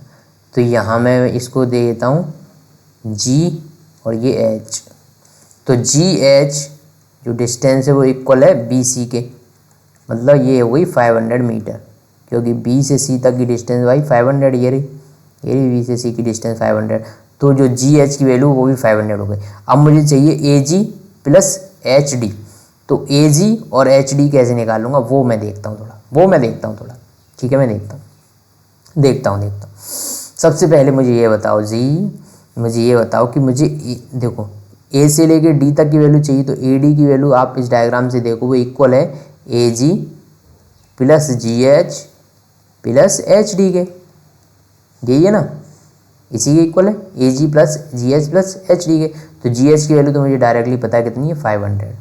अब मुझे वैल्यू निकालनी है ए जी और एच डी की, तो भाई ए जी की वैल्यू यदि मुझे निकालनी है, तो यदि मुझे ये वाला एंगल पता चल जाए, तो जो मुझे निकालनी है वैल्यू ए जी की, तो ए जी को यदि मैं डिफाइन करना चाहूँ तो क्या, यदि ये थीटा एंगल मुझे पता चल जाए तो ये ए जी ये वाला हो जाएगा ए बी कॉस थीटा इधर वाली साइड, और ये ए जी की वैल्यू जो हो जाएगी वो हो जाएगी A B sine theta, A G की value A B sine theta हो जाएगी ना यार, ए जी की value A B sine theta हो जाएगी। तो मुझे थीटा चाहिए कुल मिला के, ताकि मैं ए जी निकाल पाऊँ। क्या कैसे निकालूंगा? देखो ये है इसका डायगोनल, यहाँ से लेके यहाँ तक ये डायगोनल होगा, ये डायगोनल। तो डायगोनल क्या करता है भाई, जो इस हेक्सागन का डायगोनल होगा इसको दो इक्वल पार्ट में डिवाइड करेगा, मतलब जो एंगल इतना होगा ये इसको मैं मान लेता हूँ अल्फ़ा, और यहाँ से यहाँ तक ये टोटल एंगल हो गया बीटा, तो अल्फ़ा इक्वल होगा बीटा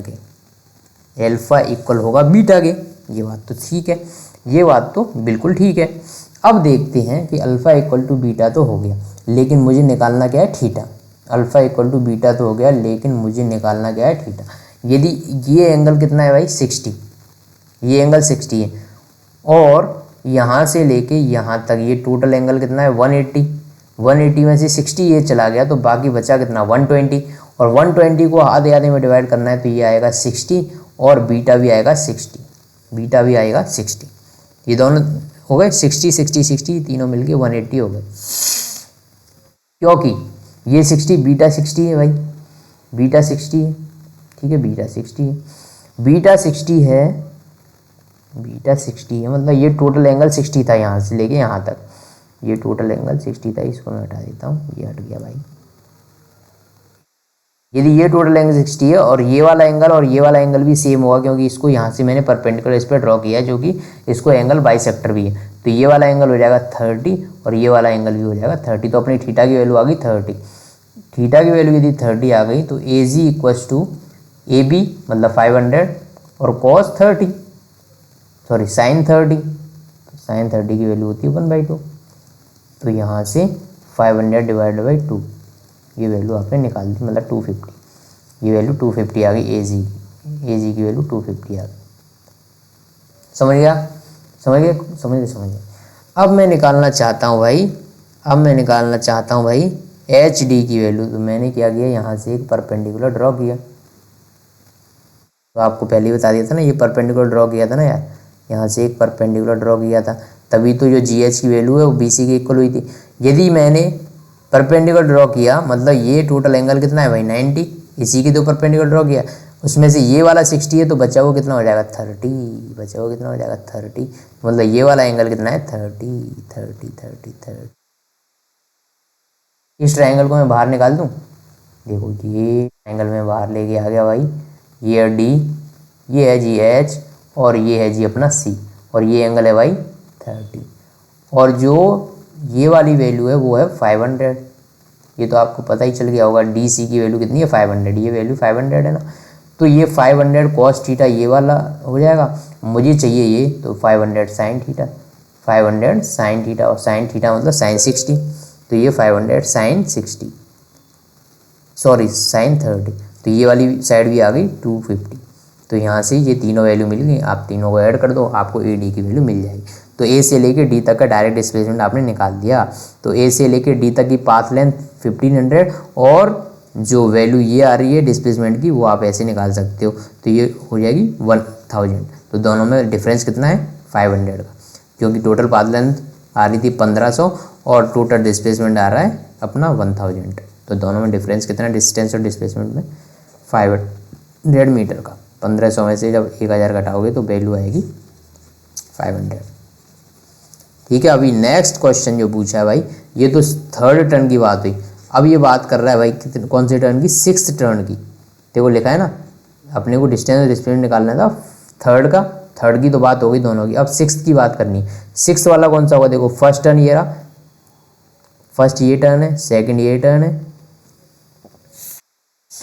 ठीक है, थर्ड ये टर्न है, ये फर्स्ट टर्न ये रहा बी पर, सेकंड टर्न ये रहा, थर्ड टर्न ये रहा डी पर, फोर्थ टर्न ये रहा ई पर, फिफ्थ टर्न ये रहा एफ पर, और 6th टर्न ये रहा ए पर। तो भाई ए से चला घूम फिर के यदि ए पर ही पहुंच गया भाई, तो टोटल डिस्प्लेसमेंट कितना हो गया 0, मतलब ए से चला ए पर ही पहुंच गया, टोटल डिस्प्लेसमेंट तो 0 हो गया। लेकिन ए से चला ए पर ही पहुंचा, पाथ लेंथ कितनी होगी भाई, पाथ लेंथ में गलती मत कर देना, 0 मत कर देना, सबको ऐड करना पड़ेगा, a b plus b c plus c d plus d e plus e f plus f a, इन सारी वैल्यू को ऐड करना है, तब आपकी पाथ लेंथ आएगी 1 2 3 4 5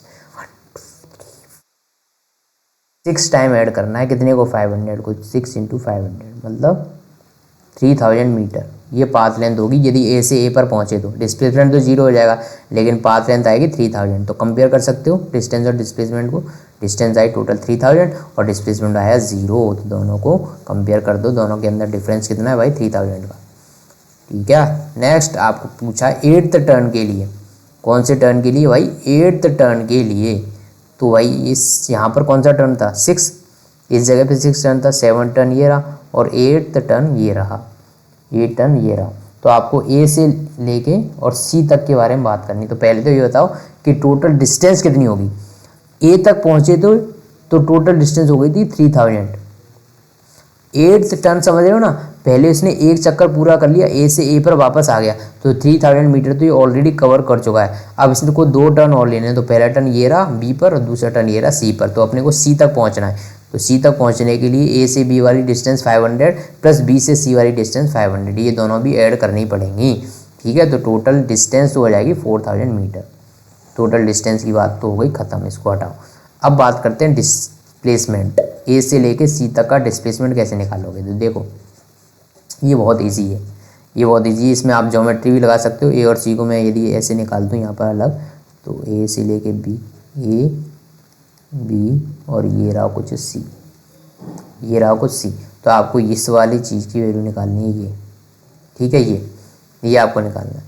तो यहाँ पर या तो अभी मैंने जैसे ज्योमेट्री लगाई थी वैसे ज्योमेट्री लगा के आप इससे एक परपेंडिकुलर ड्रॉ करोगे, इससे परपेंडिकुलर ड्रॉ करोगे, ये वाली लेंथ निकाल देना प्लस ये वाली लेंथ निकाल देना, दोनों को ऐड कर देना, टोटल स्पेस में मिल जाएगा। दूसरी चीज़ क्या आपको ऐसा नहीं लगता कि जो क्या आपको ऐसा नहीं लगता जी कि ये ए वेक्टर और बी वेक्टर का वेक्टर समी तो करना है यार।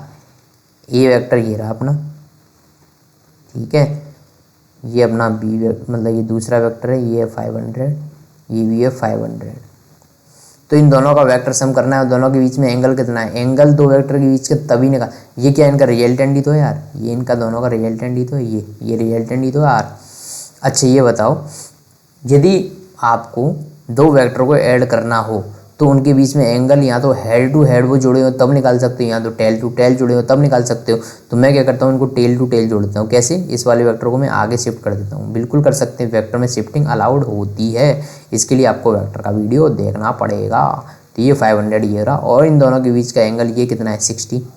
तो अब इन दोनों को क्या आप ऐड कर सकते हो, दो वेक्टर को ऐड करना हो तो a square plus B square plus 2ab cos of theta, ये आप निकाल सकते हो। कॉस थीटा की जगह 60 पुट कर देना, ए की वैल्यू 500, बी की वैल्यू 500, और ये सब करने के बाद ए बी की वैल्यू तो 500 हो गई, और यहाँ से थीटा की वैल्यू 60 के पुट करोगे तो आपको ये आंसर मिल जाएगा। या आप ऐसे भी कर सकते हो, जैसे ज्योमेट्री लगा के ए से सी तक वही ज्योमेट्री लगाओगे, यहाँ से एक परपेंडिकुलर ड्रॉ करना, फिर ये एंगल पता करना, ये एंगल पता करना, और इनका ये एंगल निकाल के आंसर निकाल दें। ठीक है जी, कोई दिक्कत नहीं है जी। अरे बोलो जी, बोलो तुमको क्या हुआ है, बोलो जी। ठीक है, कुल मिला के बात समझ में आ गई ना आपको। ठीक है, ओके। नेक्स्ट क्वेश्चन है, a passenger arriving in a new town wishes to go from station to hotel located 10 kilometre away on a staged road from station. अच्छा, एक आदमी है भाई, सीधा साधा है, वो किसी शहर से दूसरे शहर में गया और वो अपने स्टेशन से होटल में जाना चाह रहा है। ठीक है, तो होटल की डायरेक्ट डिस्टेंस, ये स्टेशन है भाई, ये स्टेशन कहाँ चला गया, अरे स्टेशन ही नहीं यहाँ पर,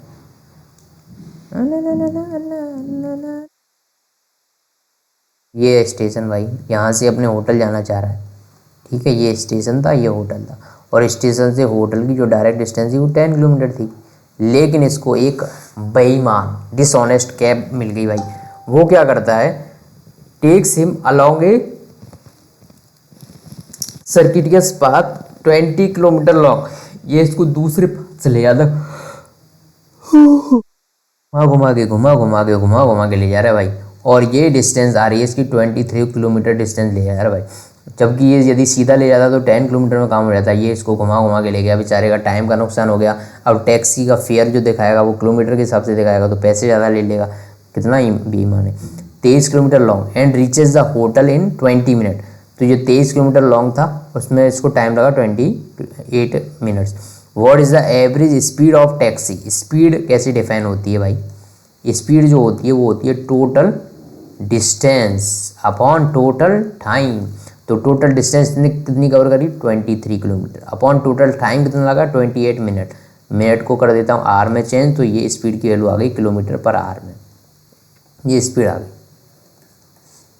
अब पूछा इसने मैग्नीट्यूड ऑफ एवरेज वेलोसिटी। भाई वेलोसिटी की जब बात आती है तो वेलोसिटी में होता है टोटल डिस्प्लेसमेंट, ना कि distance. Total displacement upon total time. भाई टाइम तो वही है 28 मिनट, चाहे किसी पास से गया 28 minute, 28 divide by 60 upon displacement कितना है भाई, यहाँ से यहाँ तक की डायरेक्ट डिस्टेंस 10, तो ये किलोमीटर पर आवर। तो ये पूछ रहा है क्या ये दोनों सेम है, बिल्कुल सेम नहीं, बिल्कुल सेम नहीं। स्पीड और जो अपनी वेलोसिटी है उनमें से आप देख सकते हो, क्लियर कट देख सकते हो कि स्पीड की वैल्यू ज़्यादा आएगी, क्योंकि इसके न्यूमरेटर की वैल्यू ज़्यादा है, 23 है यहाँ पर सिर्फ 10 है। तो स्पीड इज़ ग्रेटर देन, यहाँ पर जो स्पीड है वो ग्रेटर देन है भाई किससे, वेलोसिटी से, वेलोसिटी से ग्रेटर देन है, होनी ही चाहिए क्योंकि उसकी न्यूमरेटर की वैल्यू ज़्यादा है, नीचे तो टाइम दोनों का सेम है। तो आप देख सकते हो बेचारे को कितना घाटा करवा दिया इसने। Rain is falling vertically with a speed of 30 metre per second. अच्छा रेन है वो कुछ ऐसे गिर रही है भाई।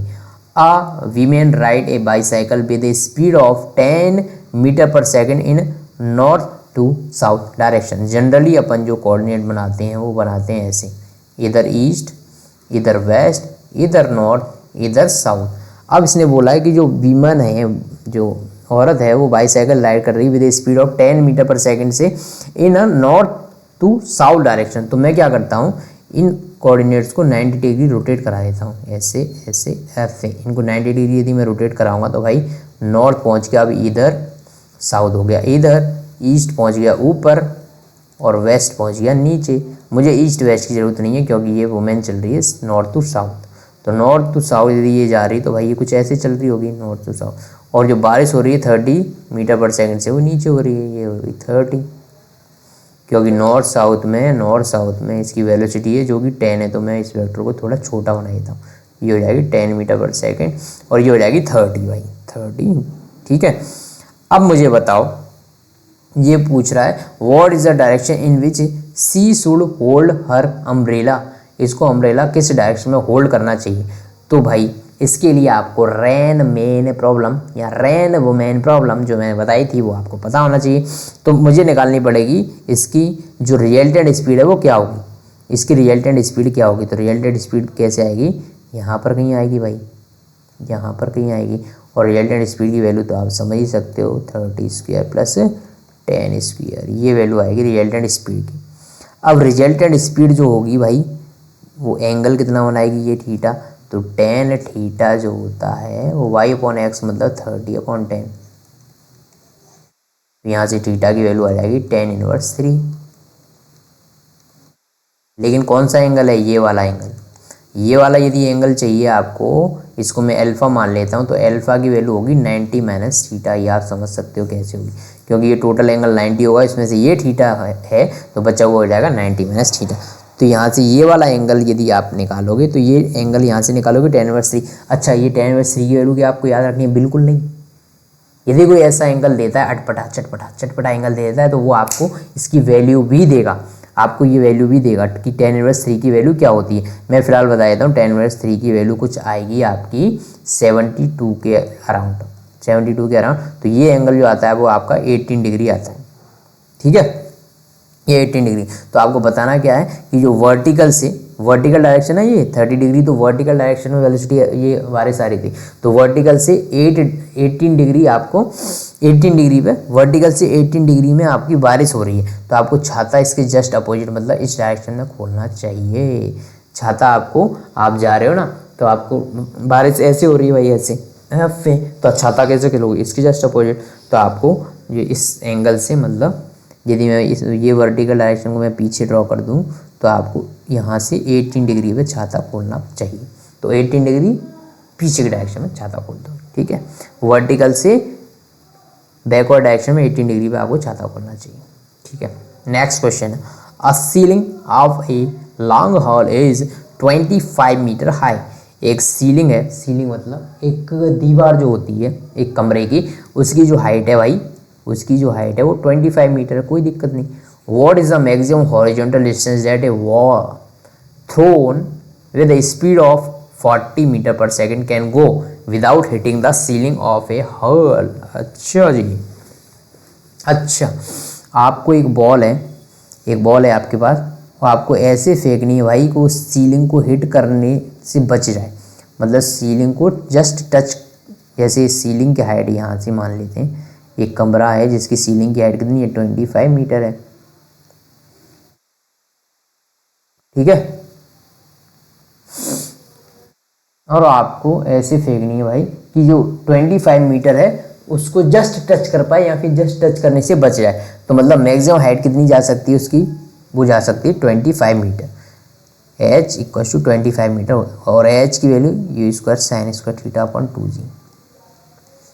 क्या ये वाली बात आपको पता है? मैक्सिमम हाइट जो होती है पैराबोलिक मोशन की वो ये होती है। तो यहाँ से h की वैल्यू तो मुझे पता है 25, ठीक है, you square sine square theta upon 2g। भाई ये वाला फॉर्मूला होता है हाइट का, लेकिन आपको चाहिए मैक्सिमम हाइट। मैक्सिमम हाइट कब आएगी? जब थीटा की वैल्यू 1 हो। ऐसा होगा क्या? बोलो बोलो बोलो बोलो। नहीं नहीं, पहली बात ये क्वेश्चन ध्यान से पढ़ना आप, ये थोड़ा कन्फ्यूजन क्रिएट कर सकता है आपके दिमाग में। यहाँ मैक्सिमम हाइट की बात नहीं कर रहा, वो कह रहा है कि अपनी जो सीलिंग है ना वो 25 मीटर की है, 25 मीटर की। इसने मैक्सिमम हाइट की बात नहीं करी, पहले ही दिमाग में रखना ही, इसने मैक्सिमम हाइट की बात नहीं करी है भाई, इसने बात करी है सिर्फ और सिर्फ कि सीलिंग की हाइट की। तो यहाँ से u square sine square theta upon 2 into g की वैल्यू 10 है, यहाँ से साइन स्क्वायर थीटा की वैल्यू आएगी। फिर आपसे पूछे कि यदि आप ऐसे फेंकते हो तो रेंज की वैल्यू कितनी होगी, तो ये रेंज होगी u square sine 2 theta upon g. तो साइन 2 थीटा को लिख देते हैं 2 sine theta cos theta, sine 2 theta upon g की वैल्यू 10। तो यहाँ से रेंज आ जाएगी, क्योंकि इस जगह से आपको साइन थीटा की वैल्यू पता चलेगी। और साइन थीटा यदि आपको मिल गया भाई, यदि आपको साइन थीटा मिल गया तो कॉस थीटा निकाल सकते हो, बिल्कुल निकाल सकते हो, क्योंकि sign square theta plus cos square theta जो होता है वो 1 होता है। तो कॉस थीटा की जो वैल्यू होती है वो होती है under root of 1 minus sine square theta, ठीक है। यदि साइन थीटा मिल गया तो कॉस थीटा आ जाएगा, यहाँ पे साइन थीटा कॉस थीटा की वैल्यू पुट कर दोगे। बात आप क्वेश्चन को समझ पाएगी नहीं। आपके पास एक बॉल है और एक आप हॉल में खड़े हुए हो, आपको बॉल ऐसे फेंकनी है कि वो जो जस्ट सीलिंग है ना, जो इसकी सीलिंग की हाइट है 25 मीटर, उसको जस्ट टच करते हुए निकले, उसको जस्ट टच करते हुए। तो उसके लिए आपको एंगल निकाल दिया आपने, एच का जो फॉर्मूला होता है यूज का sign square theta upon 2g, उससे आपने एंगल निकाल दिया कि आप किस एंगल पे फेंको ताकि वो जस्ट सीलिंग को टच करते हुए निकले। मैक्सिमम हाइट की बात नहीं हो रही यहाँ पे, पहले दिमाग में रखना, मैक्सिमम हाइट की नहीं। ये आपको बोल रहा है भाई कि मैक्सिमम जो सीलिंग की हाइट है वो 25 मीटर है, लेकिन वो 25 मीटर उस प्रोजेक्टाइल की मैक्सिमम हाइट नहीं है, वो तो इस सीलिंग की मैक्सिमम हाइट है और उसको आपको बचाना है। तो आपको ये पता होना चाहिए कि मैं किस एंगल पे फेंकूँ ताकि वो 25 मीटर तक ही जा पाए, उससे ऊपर नहीं जाए, नहीं तो वो सीलिंग को हिट कर जाएगा। तो उसके लिए एंगल निकाल दिया आपने। यदि एंगल निकल गया तो आप मैक्सिमम रेंज निकाल पाओगे। यदि मैं इस एंगल पे फेंकूंगा तो मैक्सिमम वो कितना हॉरिजॉन्टल डिस्टेंस, कितना दूर जाके यहाँ से गिरेगा, तो आर की वैल्यू आप निकाल सकते हो इस तरह। तो आपको साइन थीटा कॉस थीटा ये सारी वैल्यू यहाँ से मिल जाएंगी और आप इजीली निकाल पाओगे। ये इजी क्वेश्चन था, एनसीईआरटी में से ये क्वेश्चन फिलहाल हट चुका है, और इससे पहले को जो क्वेश्चन कराया था वो भी एनसीईआरटी ने हटा दिया है जी। तो आप टेंशन लो, इसकी टेंशन तो लेनी पड़ेगी ताकि आप इसको समझ पाओ, लेकिन ये दोनों क्वेश्चन हटा दिए। अब ये क्वेश्चन भी नहीं है एनसीईआरटी में, लेकिन मैं बताता हूँ। A cricketer can throw a ball to a maximum horizontal range of 100 metre. R ये होता है u square sine 2 theta upon c, लेकिन इसने पूछा, बोल दिया कि मैक्सिमम हॉरिजॉन्टल डिस्टेंस कितनी हो सकती है इसकी 100 मीटर। भाई 100 मीटर इसकी मैक्सिमम हॉरिजॉन्टल डिस्टेंस है। मैक्सिमम हॉरिजॉन्टल डिस्टेंस मतलब रेंज मैक्सिमम है। रेंज मैक्सिमम कब होगी? जब साइन 2 थीटा की वैल्यू 1 हो जाए, मतलब थीटा 45 डिग्री। 45 डिग्री पे यदि आप फेंकोगी तो रेंज मैक्सिमम आएगी और रेंज की वैल्यू देगी 100। तो यहाँ से यू स्क्वायर और ये तो वैल्यू 1 हो जाएगी अपॉन जी की वैल्यू 10 यदि मैं रख देता हूँ। तो यहाँ से क्या आप यू की वैल्यू निकाल दोगे 10√10, यू की वैल्यू आपकी आ जाएगी, ठीक है। यू की वैल्यू आ गई, मतलब वेलोसिटी आ गई initial. How much above the ground can cricketer throw the same ball. अच्छा, यदि इसी इनिशियल स्पीड से इसने क्या किया, एक हॉरिजॉन्टल जो मैक्सिमम रेंज इसकी हो सकती है वो 100 मीटर हो सकती है, तो मैंने निकाल दी कि इसके लिए इनिशियल वेलोसिटी कितनी होनी चाहिए। अब ये पूछ रहा है यदि इनिशियल वेलोसिटी सेम है, इसी इनिशियल वेलोसिटी से आप फेंकना चाहो वर्टिकली अपवर्ड, तो आप कितनी मैक्सिमम हाइट गेन कर सकते हो। तो भाई सिंपल सवाल है, यहाँ से आप फेंकना चाह रहे हो, यू की वैल्यू है 10√10। यू पता है आपको, वर्टिकली ऐसे फेंकना है और मैक्सिमम कितनी हाइट तक ये पहुंच सकता है, तो V square equals to U square plus 2as। V मतलब इस जगह पर वेलोसिटी कितनी हो जाएगी जब मैक्सिमम हाइट पे पहुंच जाएगा, तो 0।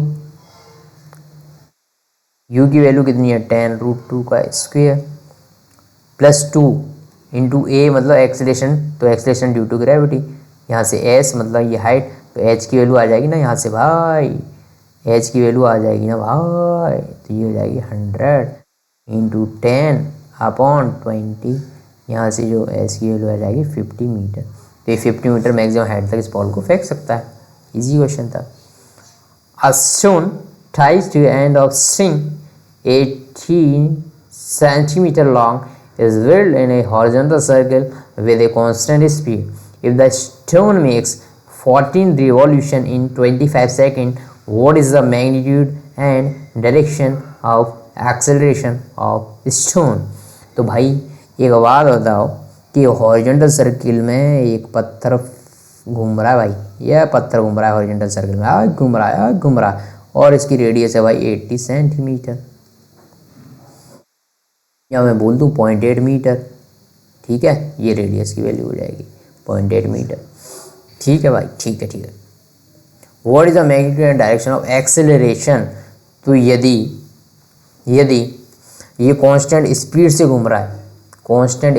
घूम रहा है, तो भाई जो ए सी की वैल्यू होती है वो होती है वी स्क्वायर बाई आर या फिर ओमेगा स्क्वायर आर। यही होता है भाई सेंट्रीपिटल एक्सेलरेशन, यही होता है अपना सेंट्रीपिटल एक्सेलरेशन। आर की वैल्यू पता है मुझे 0.8 मीटर है, मुझे चाहिए वी या फिर ओमेगा। अब इसने बोल दिया है ओमेगा क्या होता है भाई, एंगुलर वेलोसिटी इसकी रेडियन पर सेकंड में यूनिट इसकी आती है।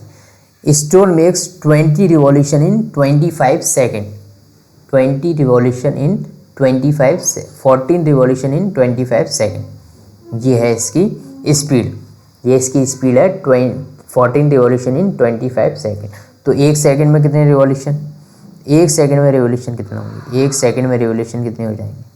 यदि 25 सेकंड में रिवॉल्यूशन आ रहे हैं भाई 14, तो एक सेकंड में रिवॉल्यूशन हो जाएंगे 14/25। ठीक है, ये हो जाएंगे रिवॉल्यूशन पर सेकंड। ओमेगा का जो फॉर्मूला होता है वो होता है 2πf। ठीक है, ओमेगा का फॉर्मूला होता है 2πf। Omega equals to 2π into f मतलब एंगुलर फ्रीक्वेंसी, और वो कितनी है 14/25। यहाँ से जो वैल्यू आएगी रेडियन पर सेकंड में आएगी। तो ओमेगा की वैल्यू पता है, तो ओमेगा स्क्वायर इंटू आर की वैल्यू पता है, तो यदि आप इन दोनों को मल्टीप्लाई कर दोगे तो आपके लिए ए सी मतलब सेंट्रीपिटल एक्सेलरेशन की वैल्यू आ जाएगी। ठीक है, सेंट्रीपिटल एक्सेलरेशन वैल्यू आ जाएगी।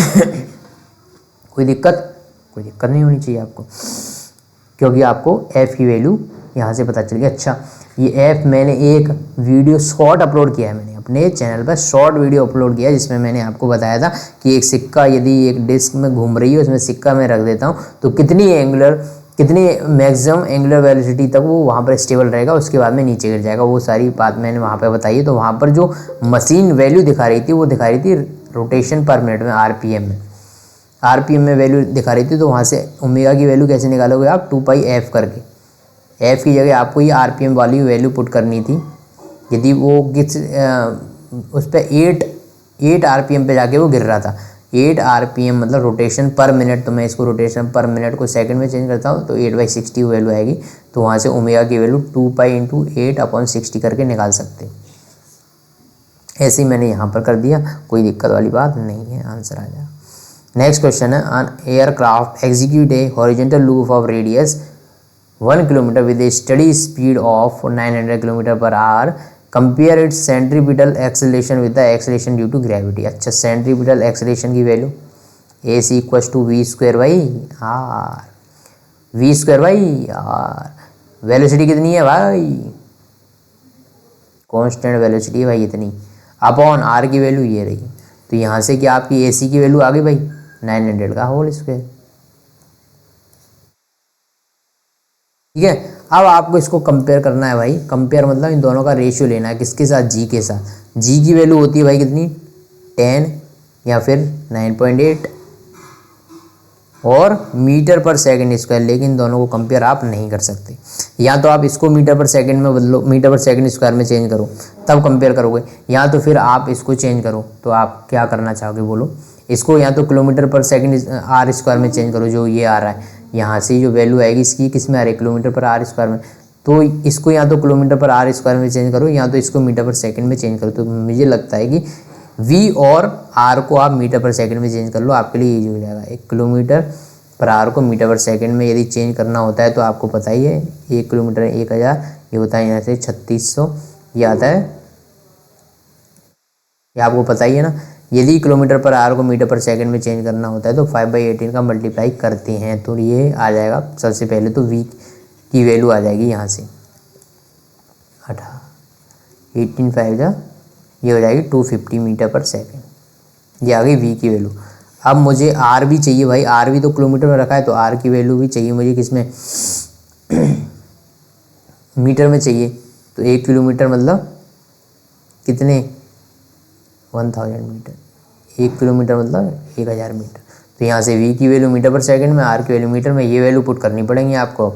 250 का होल स्क्वायर अपॉन 1000, यहाँ से जब वैल्यू आएगी वो मीटर पर सेकंड स्क्वायर में आएगी, इसमें डिवाइड कर देना जी का, तो आपको ए सी और जी में कंपेरिजन पता चल जाएगी दोनों में। यदि जी के कंपेरिजन में ए सी की वैल्यू कितनी ज़्यादा है या कितनी कम है। Read the statement given below carefully and state with the reason if it is true और फॉल्स। फर्स्ट है net acceleration of a particle in circular motion is always along the radius of the circular towards the radius. अच्छा जी, ये एक circular motion हो रहा है भाई। सर्कुलर मोशन में कौन कौन से एक्सेलेरेशन आते हैं भाई, एक आता है सेंट्रीपिटल, एक होता है यहाँ पर टेंजेंशियल, और एक आता है भाई नेट एक्सेलेरेशन, नेट। ये 3 टाइप के एक्सेलेरेशन मैंने आपको बताए थे जब बढ़ाया था तो बता दिए थे। अब ये बोल रहा है कि जो नेट एक्सेलेरेशन एक पार्टिकल का होता है सर्कुलर मोशन में, जो हमेशा ही अलोंग द रेडियस और टुवर्ड्स द सेंटर होता है। नहीं, बिल्कुल नहीं जी। देखो, यदि वो यूनिफॉर्म सर्कुलर मोशन हुआ, मतलब उसमें ए टी की वैल्यू कितनी हो जाएगी, 0, क्योंकि ए टेंजेंशियल एक्सेलेरेशन आता है वेलोसिटी में वेरिएशन की वजह से, वेलोसिटी चेंज होने की वजह से। लेकिन यदि वो यूनिफॉर्म सर्कुलर मोशन है, मतलब वेलोसिटी तो भाई चेंज हो ही नहीं रही, मतलब ए टी की वैल्यू 0 हो जाएगी। उस केस में जो नेट एक्सेलेरेशन होता है वो सिर्फ और सिर्फ ए सी के इक्वल होता है भाई। नेट एक्सेलेरेशन सिर्फ उस केस में जब यहाँ पर वेलोसिटी चेंज नहीं हो रही होगी, तब जो नेट एक्सेलेरेशन होगा वो AC के इक्वल होगा, और AC की वैल्यू टुवर्ड्स द सेंटर होती है, towards the centre along the radius होती है, तब ये सत्य होता है एकदम। लेकिन इसने ऐसा कुछ बोला नहीं यूनिफॉर्म सर्कुलर मोशन है। तो यदि यूनिफॉर्म सर्कुलर मोशन नहीं है तो भाई जो नेट एक्सेलेरेशन होगा वो बिल्कुल भी सेंटर के अलोंग नहीं होता, वो किसी भी डायरेक्शन में हो सकता है, वो डिपेंड करेगा AT की वैल्यू पर। ठीक है, तो पहला स्टेटमेंट गलत है। नेक्स्ट है velocity vector of particle at a point is always along the tangent to the path of particle at dot point. अच्छा, जो वेलोसिटी वेक्टर होता है भाई, सर्कुलर मोशन में जो वेलोसिटी वेक्टर होता है वो उस पॉइंट पे टेंजेंट के अलोंग होता है। बिल्कुल सही बात है। किसी भी पॉइंट पे जो वेलोसिटी वेक्टर होगा उस पॉइंट पर टेंजेंट ड्रॉ करने पर आ जाएगा। उस पॉइंट पर यदि मुझे इस पॉइंट पे वेलोसिटी चाहिए तो इस पॉइंट में टेंजेंट की डायरेक्शन में वो वेलोसिटी हो जाएगी। ठीक है, तो ये नेक्स्ट स्टेटमेंट सही है। Acceleration vector of particle in uniform circular motion averaged over one cycle is a null vector. अच्छा, यूनिफॉर्म सर्कुलर मोशन में एक्सीलरेशन होता कौन सा है, पहले ये बताओ। यूनिफॉर्म सर्कुलर मोशन में जो एक्सीलरेशन होता है वो सेंट्रीपिटल एक्सीलरेशन होता है हर पॉइंट पर। बिल्कुल सही बात है। इसकी direction along the radius toward the centre होती है भाई। ऐसे होगी, हर पॉइंट पर ऐसे होगा, हर पॉइंट पर ऐसे होगा।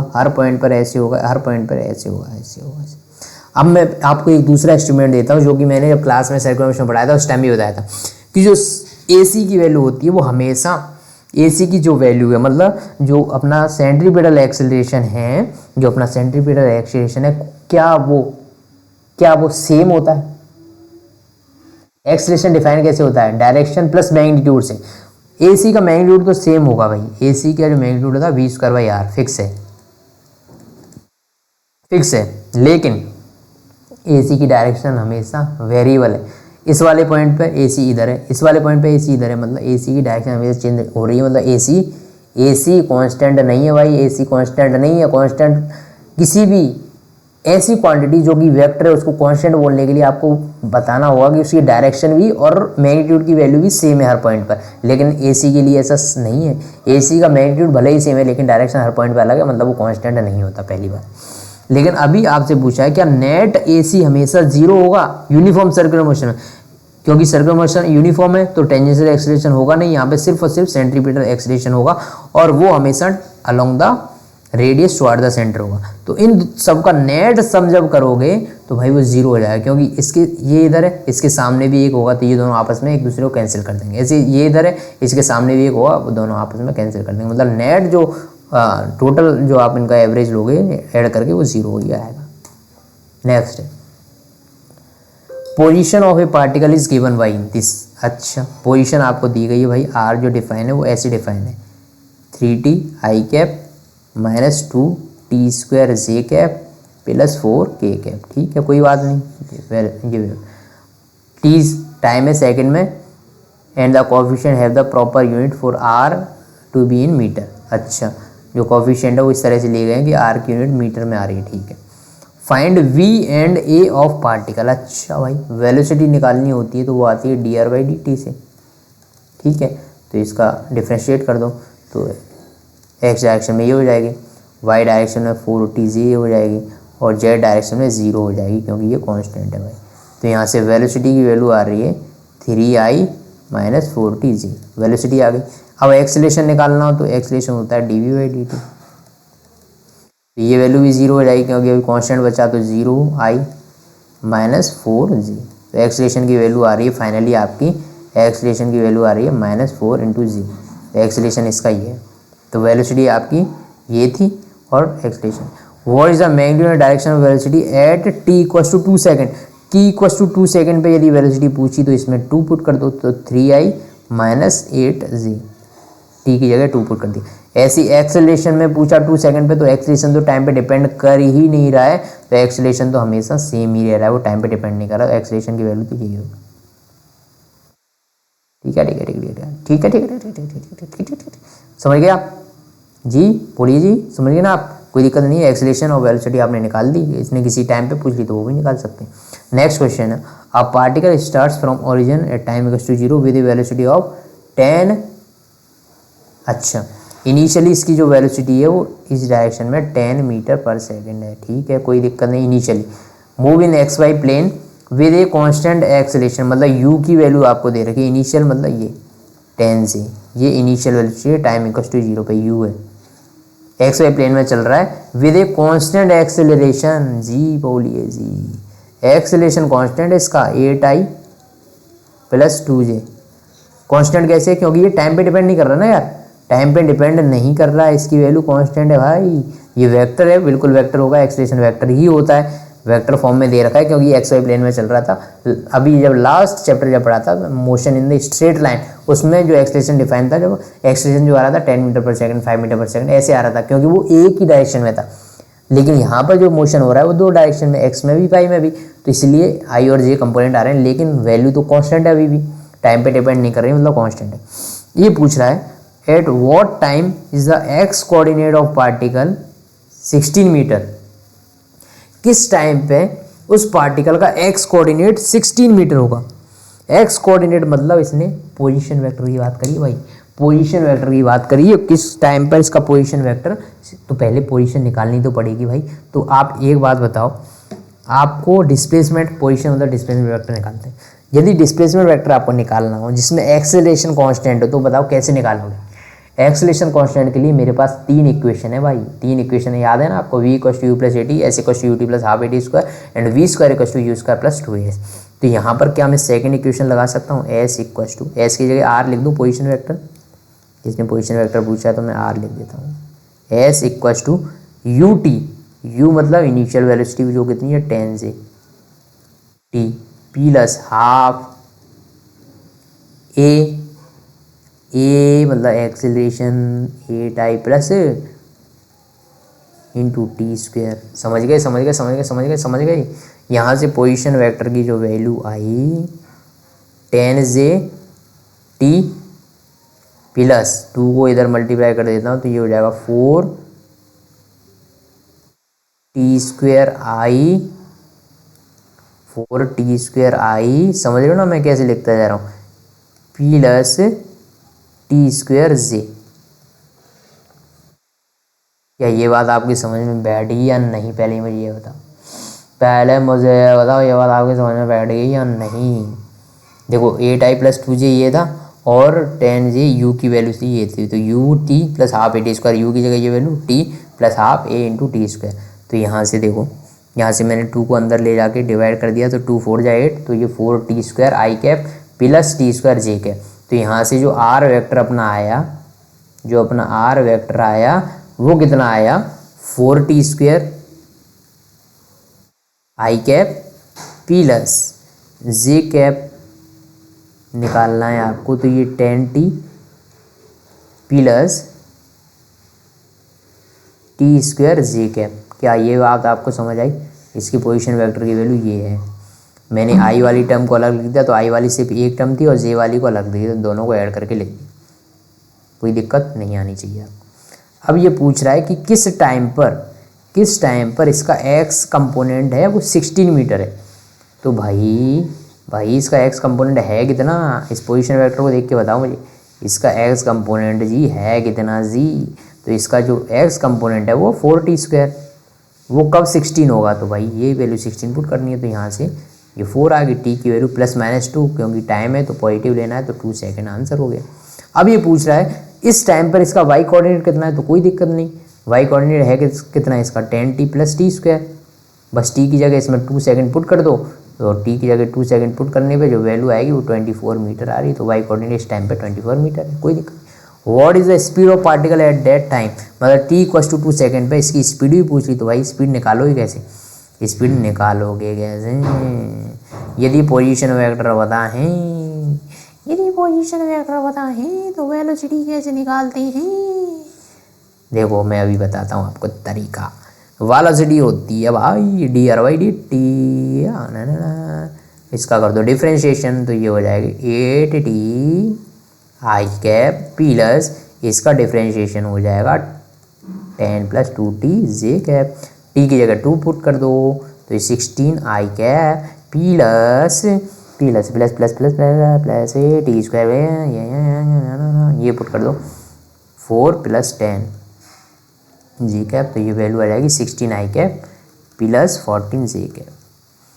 ये हो गया तरीका वेलोसिटी निकालने का। एक दूसरा तरीका मैं बता दूं आपको वेलोसिटी निकालने का, क्योंकि यहाँ पर एक्सेलरेशन कांस्टेंट है तो वो तीनों इक्वेशन ऑफ मोशन वैलिड है, तो वेलोसिटी निकालने का दूसरा तरीका होगा v = u + at। v निकालना है आपको कब, जब टाइम 2 सेकंड है, u की वैल्यू आपको पता है भाई 10j, a की वैल्यू आपको पता है a कांस्टेंट है a tie + 2j, into time कितना है भाई 2 सेकेंड। यहाँ पर बस ये वैल्यू आप निकाल सकते हो इससे भी, तो 10j plus 8 16i plus 4j। यहाँ से जो वेलोसिटी की वैल्यू आ रही है वो वही आएगी जो कि अभी आपको पता चली है। बस ये यहाँ से भी आ गई, वहाँ से भी, किसी तरह से आप वेलोसिटी निकाल सकते हैं। ये क्वेश्चन बहुत ही अच्छा है, मुझे जाना है भाई कॉलेज, मेरा टाइम हो रहा है, लेकिन मैं आपको ये बता देता हूँ i and j are unit vector along x and y respectively, ठीक है, ये तो अपने को पता है। एक्स और वाई में जो यूनिट वेक्टर होता है वो आई कैप होता है एक्स में, वाई में होता है j cap. What is the magnitude and direction of vectors i + j and i - j। तो i + j, यदि i + j का मैग्नीट्यूड निकालोगे तो वो कितना आएगा, √(1² + 1² √2। i - j का मैग्नीट्यूड निकालोगे तो क्या आएगा, √(1² + 1² मतलब √2। दोनों का मैग्नीट्यूड सेम। अब दोनों की डायरेक्शन पूछ ली भाई, तो i इधर है 1, i मतलब 1i है और j मतलब 1j है, ये हो जाएगा। इसकी डायरेक्शन मतलब ये इसका रिजल्टेंट, तो ये इसका रिजल्टेंट जो होता है यहाँ से थीटा यदि मैं निकालना चाहूँ तो tan थीटा की वैल्यू y/x, y कितना है 1/1, तो यहाँ से थीटा आ जाएगा 45, ठीक है, फर्स्ट केस में। दूसरे केस में i - j के केस में tan थीटा की वैल्यू वाई अपॉन एक्स, तो वाई की वैल्यू कितनी है -1 जे है ना, तो -1 है, -1 अपॉन नीचे एक्स की वैल्यू 1 है, तो यहाँ से थीटा की वैल्यू आ रही है टेन थीटा की वैल्यू आ रही है -1, तो थीटा की वैल्यू आ रही है -45। थीटा थीटा मैंने आपको जो पहली चीज़ें बताई थी तब मैंने ऑलरेडी आपको बताया था कि थीटा अपन मेजर करते हैं भाई एक्स एक्सिस से एंटी क्लॉकवाइज डायरेक्शन में, यदि पॉजिटिव होता तो, लेकिन वो पॉजिटिव नहीं है, नेगेटिव है, नेगेटिव होने का मतलब एक्स एक्सिस से क्लॉकवाइज डायरेक्शन में 40 है, मतलब ये एंगल 45 है अभी, ठीक है। दूसरे केस में ये डायरेक्शन आ गई। ये दोनों चीज़ें पहली चीज़ें तो समझ आ गई, लेकिन दूसरा पार्ट तो दूसरा मज़ेदार है ना यार, मज़ेदार पार्ट तो इसका दूसरा है। आपसे क्या पूछा, एक वेक्टर दे दिया भाई आपको, क्या दे दिया, एक वेक्टर दे दिया, और आपसे पूछ लिया जी जी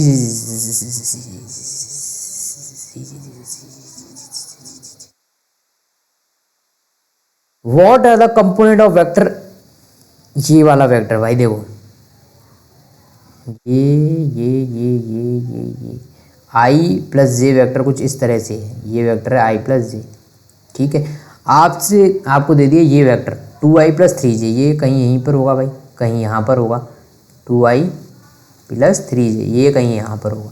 ये वाला एंगल तो मुझे पता है 45 अभी निकाल चुका हूँ, ये वाला एंगल कुछ आएगा, ये वाला एंगल कुछ आएगा, बिल्कुल आएगा।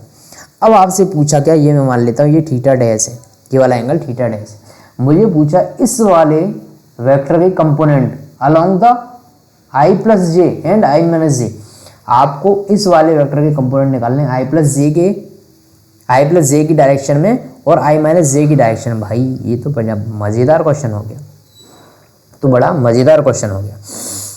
इसको मैं मान लेता हूँ कि ये है ए वेक्टर, ए वेक्टर के कंपोनेंट निकालने किसके अलोंग, बी वेक्टर के अलोंग। अब मुझे एक चीज़ बताओ, ए का कंपोनेंट बी के अलोंग कितना आएगा, ए का कंपोनेंट बी के अलोंग कितना आएगा भाई, ए कॉस थीटा, ठीक है। ये ए का कंपोनेंट है बी के अलोंग, ठीक है। लेकिन भाई ए का कंपोनेंट बी के अलोंग ए कॉस थीटा है, लेकिन ये क्या है, इसका कंपोनेंट है, लेकिन मुझे चाहिए a vector along the b vector, मुझे वेक्टर फॉर्म में चाहिए, तो भाई इसका मैग्नीट्यूड तो ए कॉस थीटा डैश हो गया, इसका मैग्नीट्यूड तो इसके अलोंग इसका मैग्नीट्यूड ए कॉस थीटा डैश हो गया, लेकिन डायरेक्शन कहाँ से आएगी, इस बी वेक्टर से आएगी।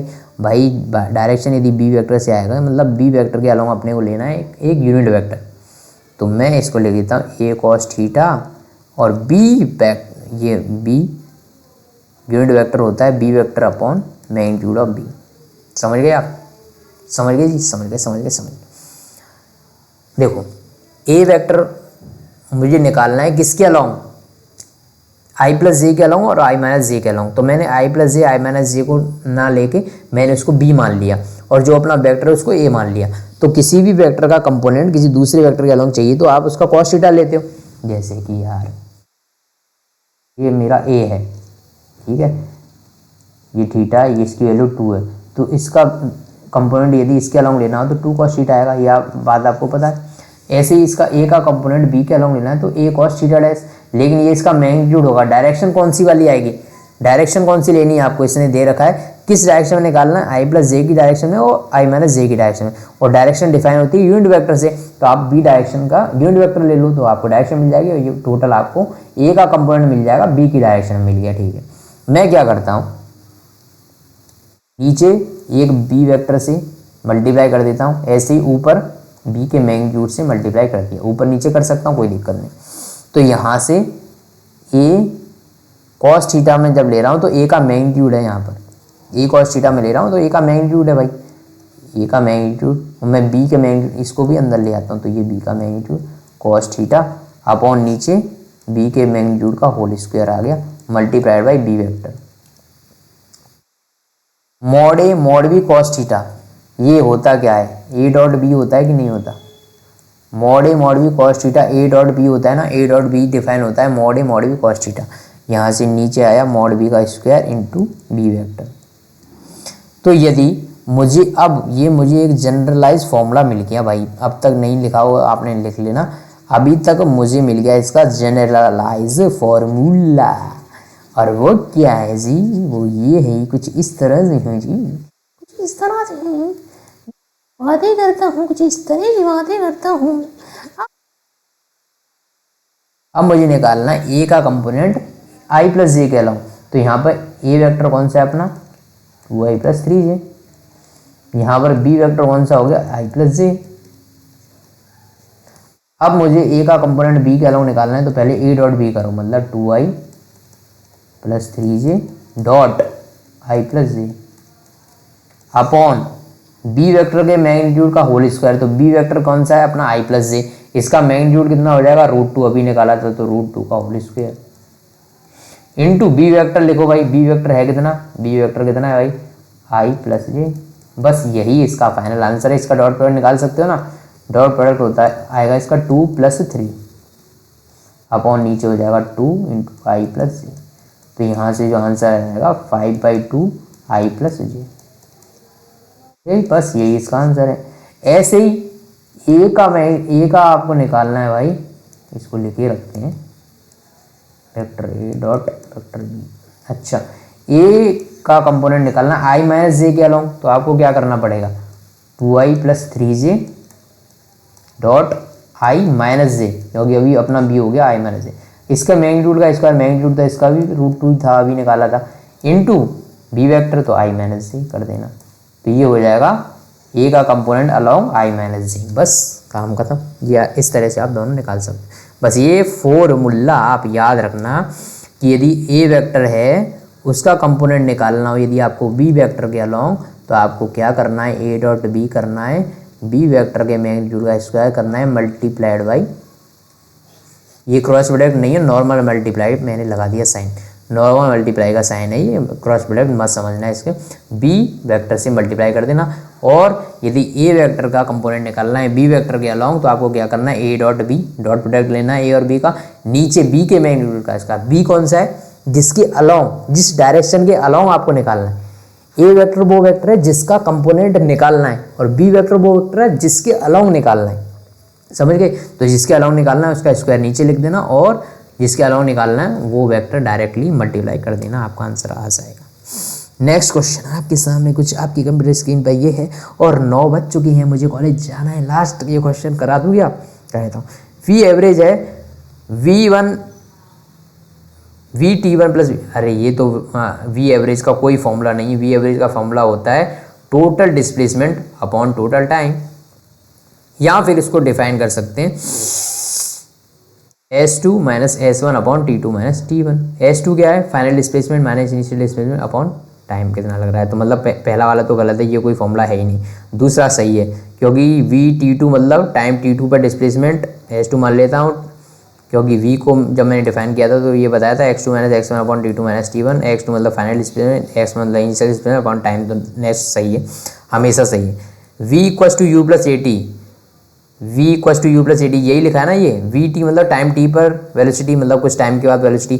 V0 मतलब इनिशियल वेलोसिटी, तो ये U हो जाएगी plus A into T. V equals to U plus AT for any arbitrary motion in space which of the following relation are true. किसी भी आर्बिटरी मोशन के लिए ये करेक्ट है क्या? ये इक्वेशन बिल्कुल करेक्ट नहीं। ये इक्वेशन तभी लगा सकते हैं जब एक्सेलरेशन कांस्टेंट है, मतलब थर्ड वाला स्टेटमेंट गलत है, फर्स्ट भी गलत है। फर्स्ट तो कोई फॉर्मूला है ही नहीं, दूसरा वाला हर केस में सही है। कोई भी मोशन हो उसके लिए average velocity x2 minus x1 upon T2 minus T1 होती है, मतलब सेकंड वाला हमेशा सही है।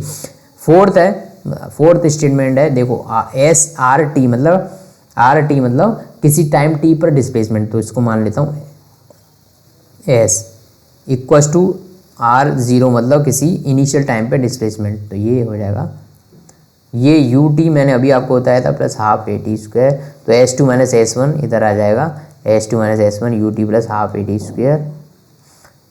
डिस्प्लेसमेंट नेट डिस्प्लेसमेंट ये हो जाएगा, इसको मैं S लिख देता हूँ, नेट डिस्प्लेसमेंट UT। ये वाला फॉर्मूला भी सत्य है, लेकिन कब? सिर्फ जब एक्सेलरेशन कांस्टेंट हो, मतलब ये वाला हमेशा सही नहीं है, तो डी वाला भी गलत। एवरेज एक्सेलरेशन जो होता है वो होता है V2 minus V1 upon T2 minus T1। ये इस फॉर्मूले के लिए क्या एक्सेलरेशन कांस्टेंट होना चाहिए? बिल्कुल नहीं। जब मैंने एक्सेलरेशन के फॉर्मूले मतलब जो मोशन की इक्वेशन तीनों डेराइव कराई थी, तो मैंने स्टार्टिंग यहीं से करी थी, मतलब ये एक जनरल फॉर्मूला है भाई। एक्सेलरेशन का जो जनरल फॉर्मूला है V2 minus V1 upon T2 minus T1, इसके लिए इसके लिए बिल्कुल ज़रूरी नहीं है कि एक्सलेशन कांस्टेंट हो, ये हमेशा वैलिड होता है। मतलब ये लास्ट वाला ऑप्शन बिल्कुल सही है, हमेशा ही वैलिड रहेगा। तो इसमें कौन से आंसर हो जाएंगे? B and E. B and E ऐसी इक्वेशन है जो किसी भी आर्बिट्ररी मोशन के लिए बिल्कुल सही है।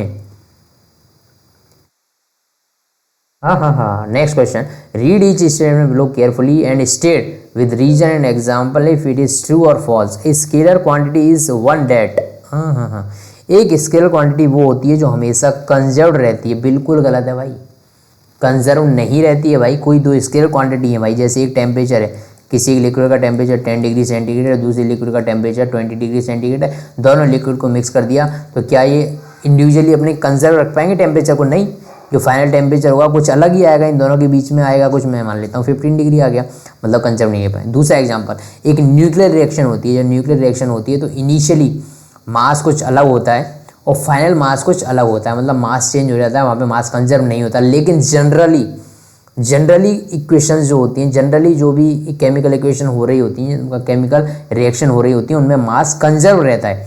लेकिन मास कंजर्व इसलिए नहीं रहता क्योंकि वो एक स्केलर क्वांटिटी है, नहीं, बिल्कुल नहीं। मास कंजर्व रहता है लेकिन वो इस वजह से नहीं रहता कि वो स्केलर क्वांटिटी है। मास कंजर्व रहना एक केमिकल रिएक्शन का एक पार्ट है कि मास कंजर्व रहना चाहिए, जितना इनिशियल मास लिया उतना फाइनल होना चाहिए, कहीं गायब नहीं हो जाना चाहिए वो। तो ये बात सही है, लेकिन वो स्केलर है, इस वजह से कंजर्व नहीं रहता। तो इसकी क्वांटिटी हमेशा कंजर्व नहीं होती। दो एग्जाम्पल मैंने दे दिए, टेम्परेचर चेंज हो जाता है, मास भी न्यूक्लियर जो रिएक्शन होती है उनमें चेंज होता है। Can never take negative value, बिल्कुल ले सकती हैं। क्या आपने -10 डिग्री सेंटीग्रेड टेम्परेचर नहीं सुना? बिल्कुल सुना है। टेम्परेचर एक स्केलर क्वांटिटी और नेगेटिव वैल्यू लेता है, मतलब ये सेकंड स्टेटमेंट बिल्कुल सरासर गलत है, ऐसा नहीं है। नेगेटिव वैल्यू ले सकती है इसको। मस्ट बी डायमेंशनलेस, अच्छा जी, स्पीड है, स्पीड कैसी क्वांटिटी है? स्केलर, इसकी डायमेंशन नहीं होती क्या? मीटर पर सेकंड यदि इसकी यूनिट हो गई तो इसकी डायमेंशन हो गई ना LT-1, मतलब बिल्कुल ये वाली चीज़ भी डायमेंशनलेस होना जरूरी नहीं है। नेक्स्ट है, do not very from one point two another point in space. क्या स्केलर क्वांटिटी एक जगह से दूसरी जगह पे चेंज नहीं होगी? मतलब यहाँ पर टेम्परेचर यदि 25 है तो बाहर टेम्परेचर 25 होगा क्या? नहीं, ऐसा जरूरी नहीं है भाई, चेंज होगी, बिल्कुल होंगी। स्पेस में वो चेंज हो सकती हैं, स्पेस में चेंज हो सकती है, वो फिक्स रहना ज़रूरी नहीं है। यहाँ पर प्रेशर कुछ और है, अलग जगह का प्रेशर कुछ और है, नीचे पहाड़ों के नीचे प्रेशर कुछ और है, पहाड़ों के ऊपर चले गए प्रेशर कुछ और है। मतलब यदि आप एक जगह से दूसरी जगह वेरी करेंगी भाई, वेरी करेंगी। एक चिप्स का पैकेट ले लो भाई, उसका नीचे जब अपन नीचे खड़े हुए हैं तो क्या होता है, कुछ प्रेशर अलग है, वो एकदम थोड़ी बहुत पिचकी हुई रहेगी। लेकिन आप पहाड़ों पे चले जाओ तो वो पैकेट एकदम फूल जाएगी, क्योंकि बाहर एटमॉस्फेरिक प्रेशर कम हो गया ना, तो इनिशियली जो अंदर का प्रेशर है वो ज़्यादा हो जाएगा। मतलब सेम चिप्स का पैकेट जो पहाड़ों के नीचे कुछ कम उसमें प्रेशर था अंदर से, वो ऊपर बढ़ जाता है। मतलब प्रेशर भाई स्पेस में वेरी करता है, चेंज होता है। Has a same value for observer with different orientation of axis, ये वाला स्टेटमेंट बिल्कुल सही है भाई। आप एक्सिस को किसी भी तरह से वेरी करा लो, ऐसे आप एक मास है उसको इस वाली एक्सिस से मेज़र कर रहे हो, देख रहे हो भाई, इस वाली एक्सिस से रख के मेज़र कर रहे हो भाई, मास कितना आ रहा है 50 kg। इस वाले एक्सिस से जाके देखो तो भी 50 kg। मतलब कोऑर्डिनेट, मतलब ये सारी एक्सिस वगैरह वेरी करने से स्केलर क्वांटिटीज़ वेरी नहीं होती। क्यों नहीं होती? क्योंकि भाई स्केलर क्वांटिटी कैसे डिफाइन होती है? सिर्फ और सिर्फ उसके मैग्नीट्यूड से, ना कि डायरेक्शन से। तो डायरेक्शन यदि नहीं है तो एक्सिस का कोई रोल नहीं होता, एक्सिस का रोल नहीं होता, मतलब वो कांस्टेंट रहती है। आप किसी भी स्केल से किसी भी एक्सिस से उसको ऑब्जर्व करो, उनकी क्वांटिटी, उनकी वैल्यू सेम रहती है, मतलब एक्सिस का फर्क नहीं पड़ता। तो लास्ट स्टेटमेंट सही है कि आप ऑब्जर्वर को किसी भी एक्सिस पे बैठा दो, वैल्यू चेंज नहीं होगी। अरे यार, ये क्वेश्चन और बच गया क्या?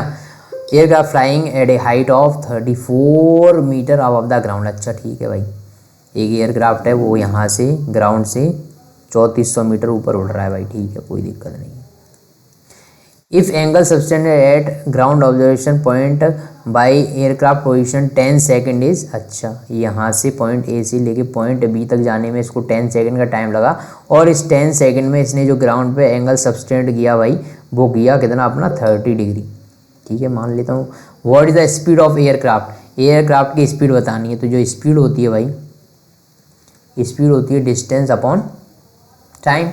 टाइम मुझे पता है इस केस में 10 सेकेंड है। डिस्टेंस निकालनी है, मतलब ए से लेके बी तक की डिस्टेंस निकालनी है, क्योंकि ये ए से बी तक ही तो चल रहा है। तो ए से बी तक की डिस्टेंस कैसे निकालूँ भाई?